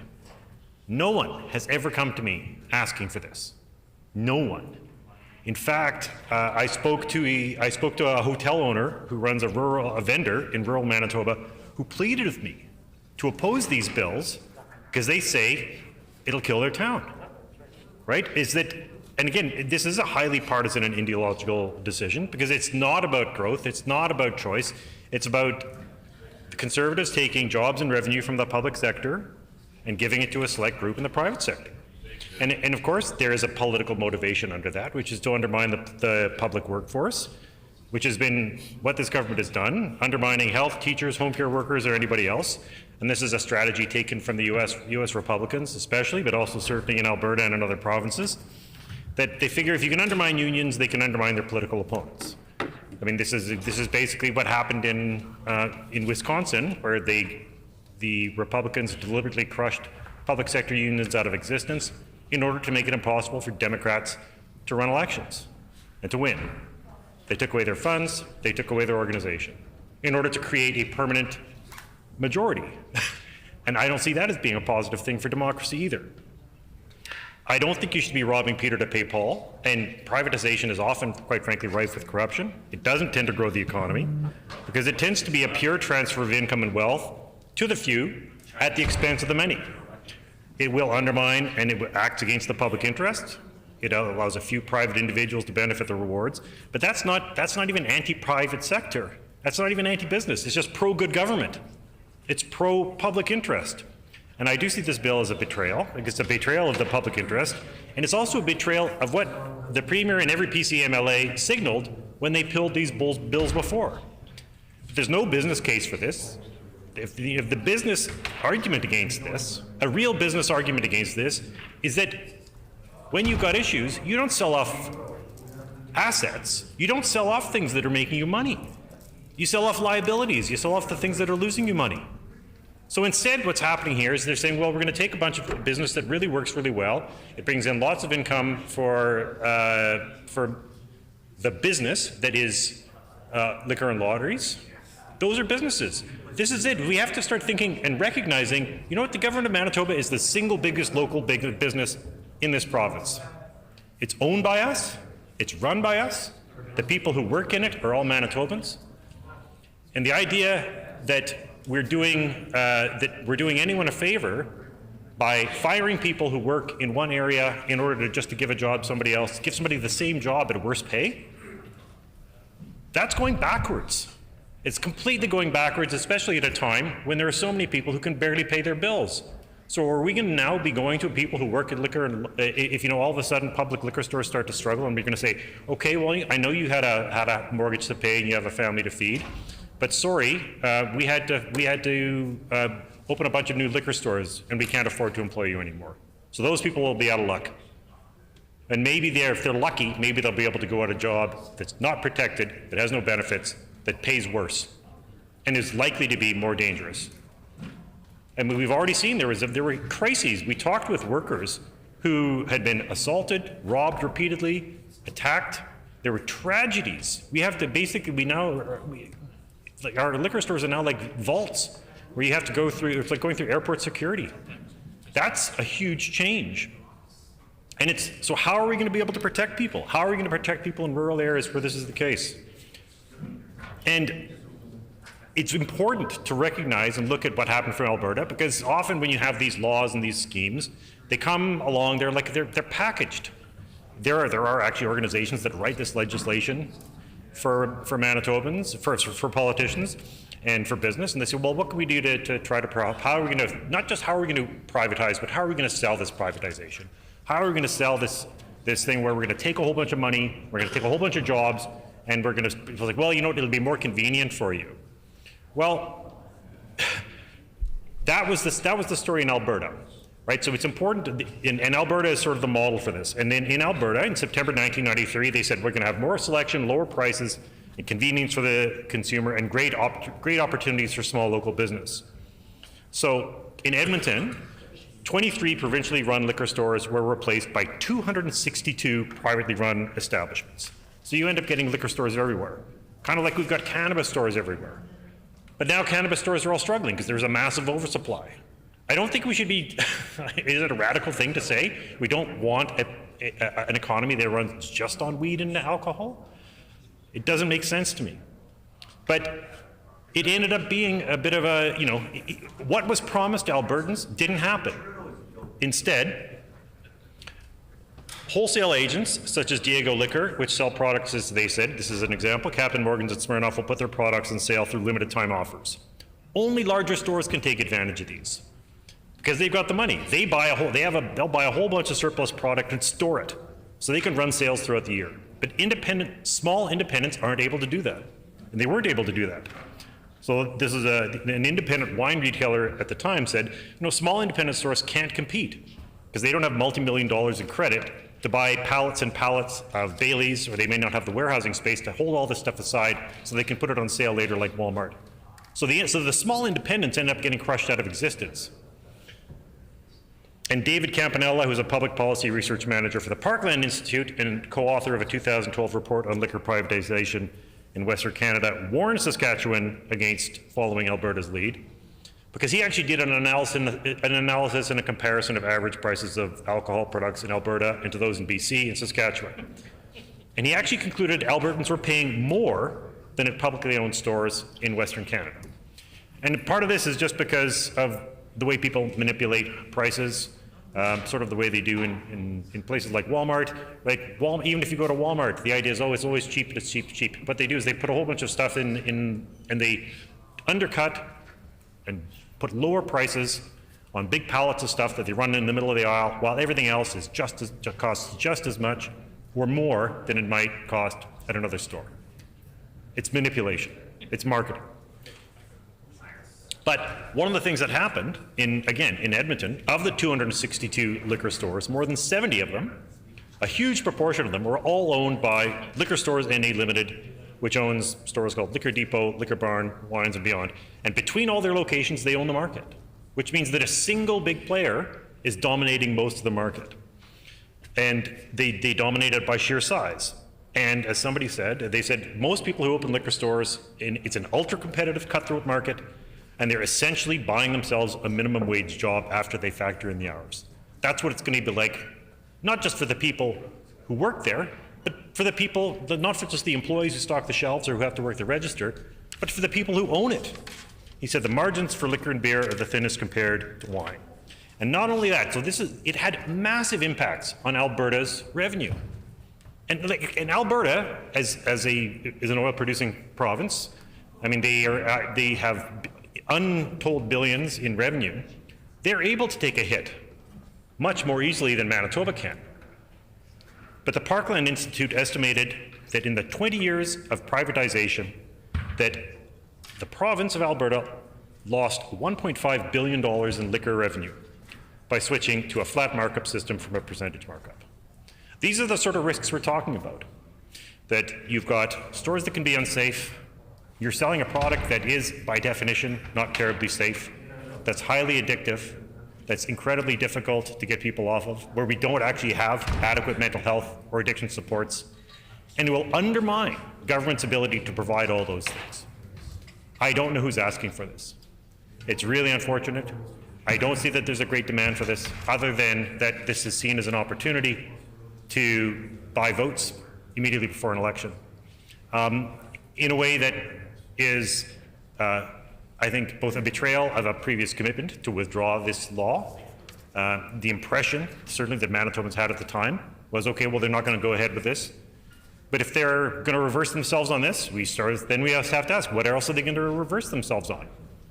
Which of those other bills do we expect are we going to have to see come back because they've changed their mind, or they think that they can get some advantage from it? It's a bad bill, and we're opposed to it. And with that, I'll close. Thank you very much, Madam Speaker. The honourable member for Burrows.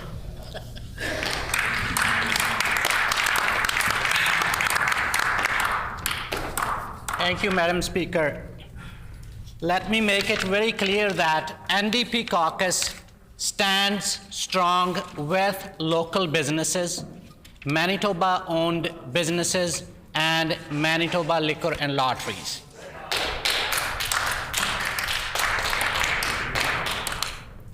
Before I move further, I would like to welcome the new Minister of Municipal Relations and Minister responsible for Manitoba Liquor and Lotteries. I have been listening to the debates and QA session on Bill 9, and I noticed so many things. Some interesting, some funny. And when I look at this bill, we all know that this bill amends 2 acts. First, the Liquor, Gaming and Cannabis Control Act, and the second, the Manitoba Liquor and Lotteries Corporation Act. What this bill further does is that any retail beer vendor or specialty wine store operator that wants to expand the products they sell may enter into an agreement with the Manitoba Liquor and Lotteries Corporation and obtain a license that authorizes the sale of other types of liquor from their current premises. So that's what the minister says: flexibility, convenience, modernization. And this will also say that the holder of manufacturer's license may obtain a license that authorizes them to operate a liquor store at the premises that are the subject of the manufacturer's license or at a nearby location. That means a new shop approved by the Executive Director of Liquor, Gaming and Cannabis Authority of Manitoba. And further, this bill says that agreements between the Manitoba Liquor and Lotteries Corporation and liquor retailers may, I repeat, may include provisions respecting security measures to be implemented by the retailer. So what does this bill do? To me, it reminds me of PPP, which is Pallister's privatization plan. That's what it does, to my mind. And then I see a new minister, but nothing new in this bill. It's the same old privatization agenda. Madam Speaker, I would put it into simple words for the new minister to listen this. My family owns a car, and I have a 10 years old. The car runs fine.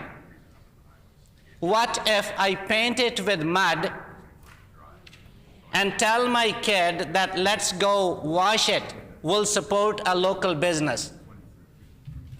He would say, Dad, what are you talking about?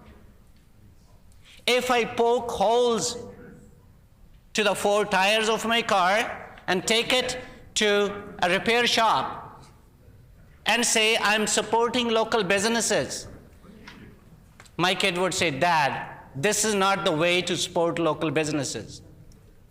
If I start changing oil for my car every 3 kilometers, That would certainly benefit the shop I'm getting my car's oil changed from. But that's not the way to help local businesses. There are 1,000 other ways to support local businesses. That's why I said at the start that Manitoba NDP caucus stands with local businesses, small businesses, and Manitoba liquor and lotteries. So this simple example that I just shared, it simplifies what's happening here. And I'm pretty sure that my 10-year-old understands this is not the best way to local businesses. And I'm pretty sure that all members opposite are older than 10 years. I'm pretty sure they are. But do they not understand this? They do. Madam Speaker, they do. It's on purpose that they are going this route because their intentions are not to support local businesses. Their intentions are not to support small businesses. Their intentions are to implement Pallister's privatization plan, which I call PPP.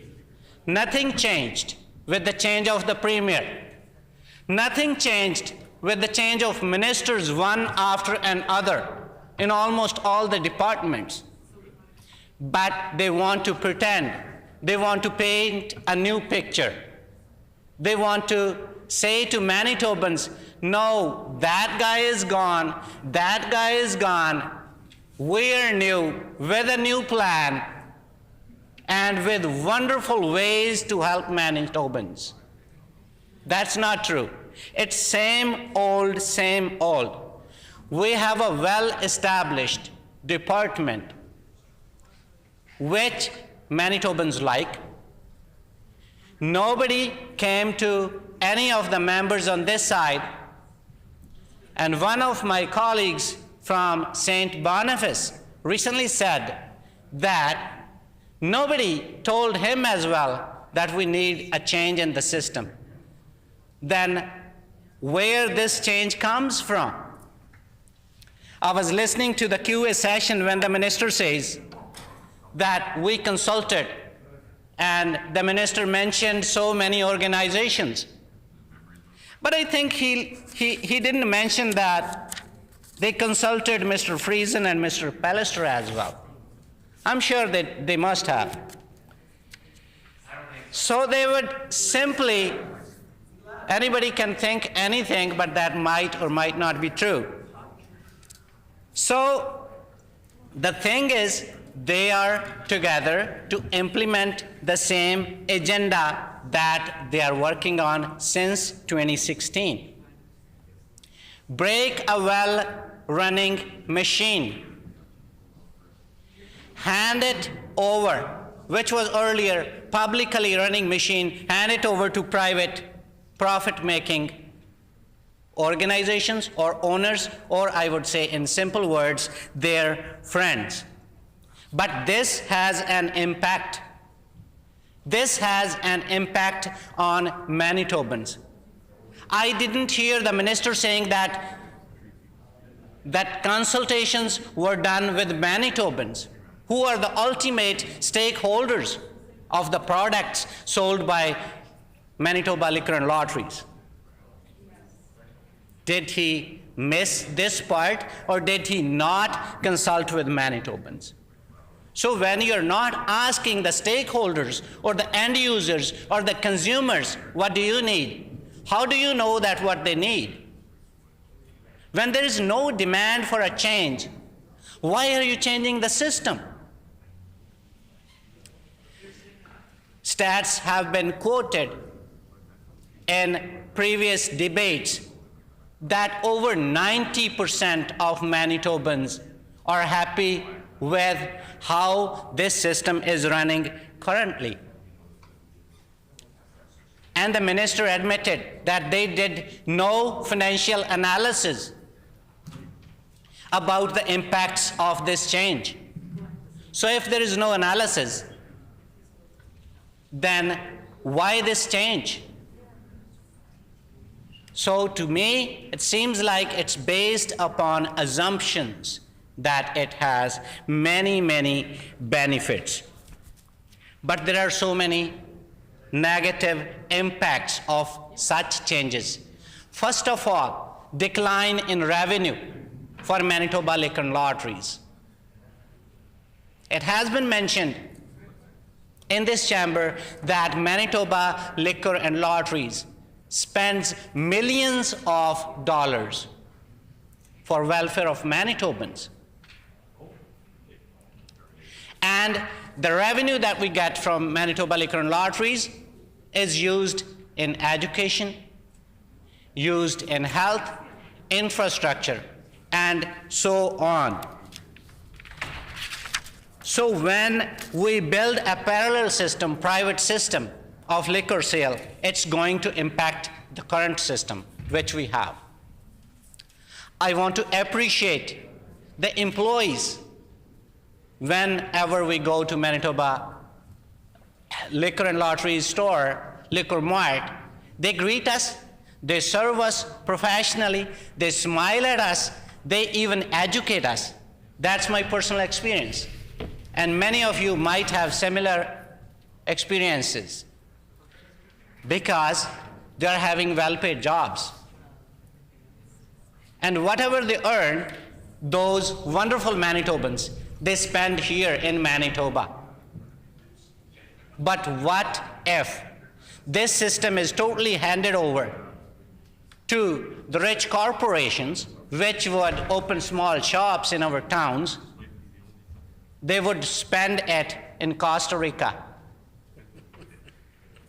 They would spend it on expensive flights. They would spend it down south. So we are actually, by bringing in this bill, we are not actually helping local businesses. We are not. We are actually taking money out of Manitoba. And when there is decline in revenue due to such decisions or wrong choices, then we have no money to spend in education, to spend on health. We have recently witnessed that our school divisions, they are asking for more funds. They are being put into a situation where they have to cut programs. They have to cut learn to skate program, learn to swim program, learn to bike program. This has been recently published. And those are free programs. And who signs up for free programs, Madam Speaker? Regular Manitobans who cannot afford to pay. And these programs, they help those people who are facing affordability crisis. What would happen to the children of those people who depend on such programs and their kids won't be able to access those programs anymore? This is the impact of such programs when we move public profit to the private hands. And as has been said, I would repeat it, in a bill briefing, the minister himself admitted that they have not done an analysis on what impact Bill 9 will have on MBLL sales. No analysis, no proper consultations, then how do they know that this is going to help Manitobans? I'm pretty sure the private vendors, which are also Manitobans, serving us, we want them grow. We want better profits for them. But what would happen if there are people, rich people investing in such outlets? they would be competing. Even they would be competing with Manitoba and liquor and lottery stores.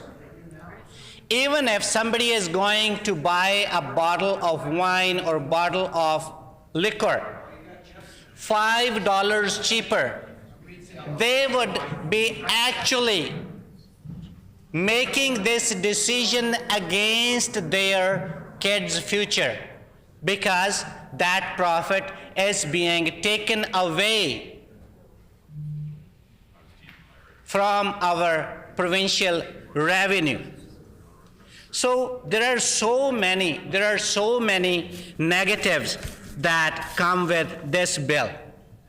I was thinking the minister is new and the bill would be new, but unfortunately, only the name is new, Bill 9.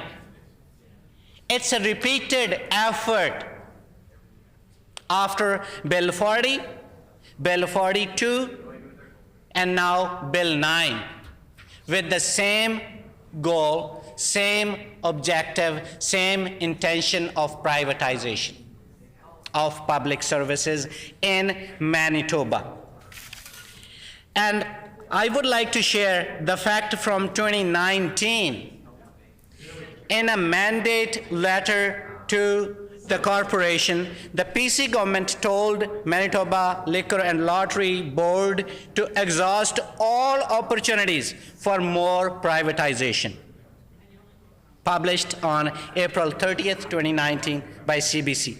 Shortly after, the PC cabinet introduced Bill 40. There is a link which would enable provincially owned liquor sales by third parties, further privatizing liquor sale. There is another fact from 2021. The Crown Services Minister made things clear when he said he could not rule out closing or selling of government-run liquor stores as a result of Bill 40's changes. There is another fact that I want to share from 2022. So, after we successfully helped stop this bill from passing into law, the PCs came back with Bill 42. Again, same intentions, same plan of privatization. This bill went one step further than Bill 40 by allowing convenience stores, grocery stores, and other retail locations to sell alcohol through a 5-year pilot program. And now, under Bill 9, that pilot program is also gone. So the PCs are consistently pushing their agenda to privatize liquor sales in our province. So when we talk about jobs, Manitoba Liquor and Lotteries, they create approximately 2,000 jobs in Manitoba. And these people, they pride themselves on hiring talented and passionate individuals who are part of a diverse workplace that represents the vibrant communities we serve. So with this privatization intention and agenda, we would most probably lose many of those good-paying jobs. And the people who are laid off due to this choice, they would be forced to work on minimum wages. Think about those families. And they would not be able to invest or spend money as much as they do today in Manitoba on their daily needs. What to talk about luxuries. And we wouldn't have enough money for health care. I have been going to so many seniors in my constituency this winter. And when I talk to them, they are unhappy about how this government is treating them. I'm linking this. I'm linking the impact of these decisions on cut to health care. We have less revenue, we have less money available for health care, education, and recreational activities. They are upset about our cuts. to healthcare that this government is making. They are upset about wait times. They are worried about the state of home care in Manitoba. And those seniors say to me, we have invested our lives to build Manitoba, paid taxes for details. I'm sharing what they shared with me before retirement. And now we are being treated in a way that was clear in today's QP. This is how Manitoba seniors are being treated. One of my constituents, who is a senior, uses a wheelchair. They try to contact the Minister for Seniors. Their call was taken. No follow-up, no response, not for days, not for weeks, for months. Then they came to me with that question. I wrote a letter in late 2022 to the Minister for Seniors and Long-Term Care. No response so far. I went to a friendship center and I talked to the staff. I talked to the seniors there, had a cup of coffee with them. They did not know that there is something like Minister for Seniors and Long-Term Care in Manitoba. Their organization have never been contacted, or they didn't even know about the existence of that department. So I'm doing my job as MLA to listen what my constituents say and raising their voice to the relevant ministers on that side of the chamber. Sometimes I get a response, I would say delayed response, and sometimes I don't. So just think about somebody who has questions on how to get a new wheelchair. There were confusions in the policy, but to their surprise, no response, no compassion, no empathy, no sympathy from the minister. When there is no response, how could there be sympathy, right? So Manitoba Liquor and Lotteries generates millions of dollars of income. But this government is interested in privatizing. And privatizing liquor sales reduces government revenue, as I said earlier. These revenues directly contribute to programs to reduce addiction and invest in treatment. What would happen to such programs if we go ahead and pass this bill? And this minister chooses to make decisions based upon no analysis. But if we look at research results, for example, in 2016, research done by CCPA on BC, Alberta, Saskatchewan, and Manitoba found that Manitoba had the strongest position in retaining the revenues generated from alcoholic beverages sales. So why change this system which is working? A lot has been said about the financial impact, the social impact, the security issues. And we all know that these are the negative impacts going to happen after this change. That's why we stand against this bill. In the question and answer session for this bill, Minister was asked that who will pay for the security measures at the private liquor stores. The minister had no answer. And the minister goes, I will not be overly descriptive.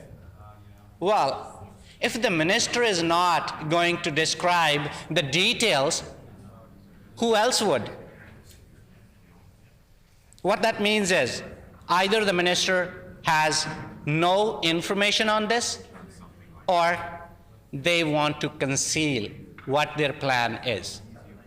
So we need to be very careful and stand against such moves which work against the interest of Manitobans, which work against good-paying jobs, because we stand for saving jobs, and we stand for saving our public organizations like Manitoba Liquor and Lotteries. We don't want to see Manitobans working on minimum paid jobs or in gig economy. But I know I had some hopes with this change. Again, I want to say this, that I'm hopeless now, as all Manitobans are. And the best way to address the issues that PCs create and Manitobans are facing is to kick out PCs in next general election. Thank you, Madam Speaker.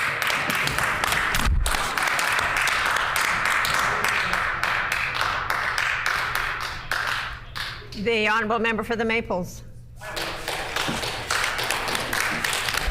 Thank you, Madam Speaker. It is my honor to rise in the House today to put a few comments on Bill 9, the Liquor, Gaming, Cannabis Control Amendment and Manitoba Liquor Lottery Corporation Amendment Act. Madam Speaker, this bill amends the Liquor, Gaming and Cannabis Control Act and Manitoba Liquor and Lotteries Corporation Act.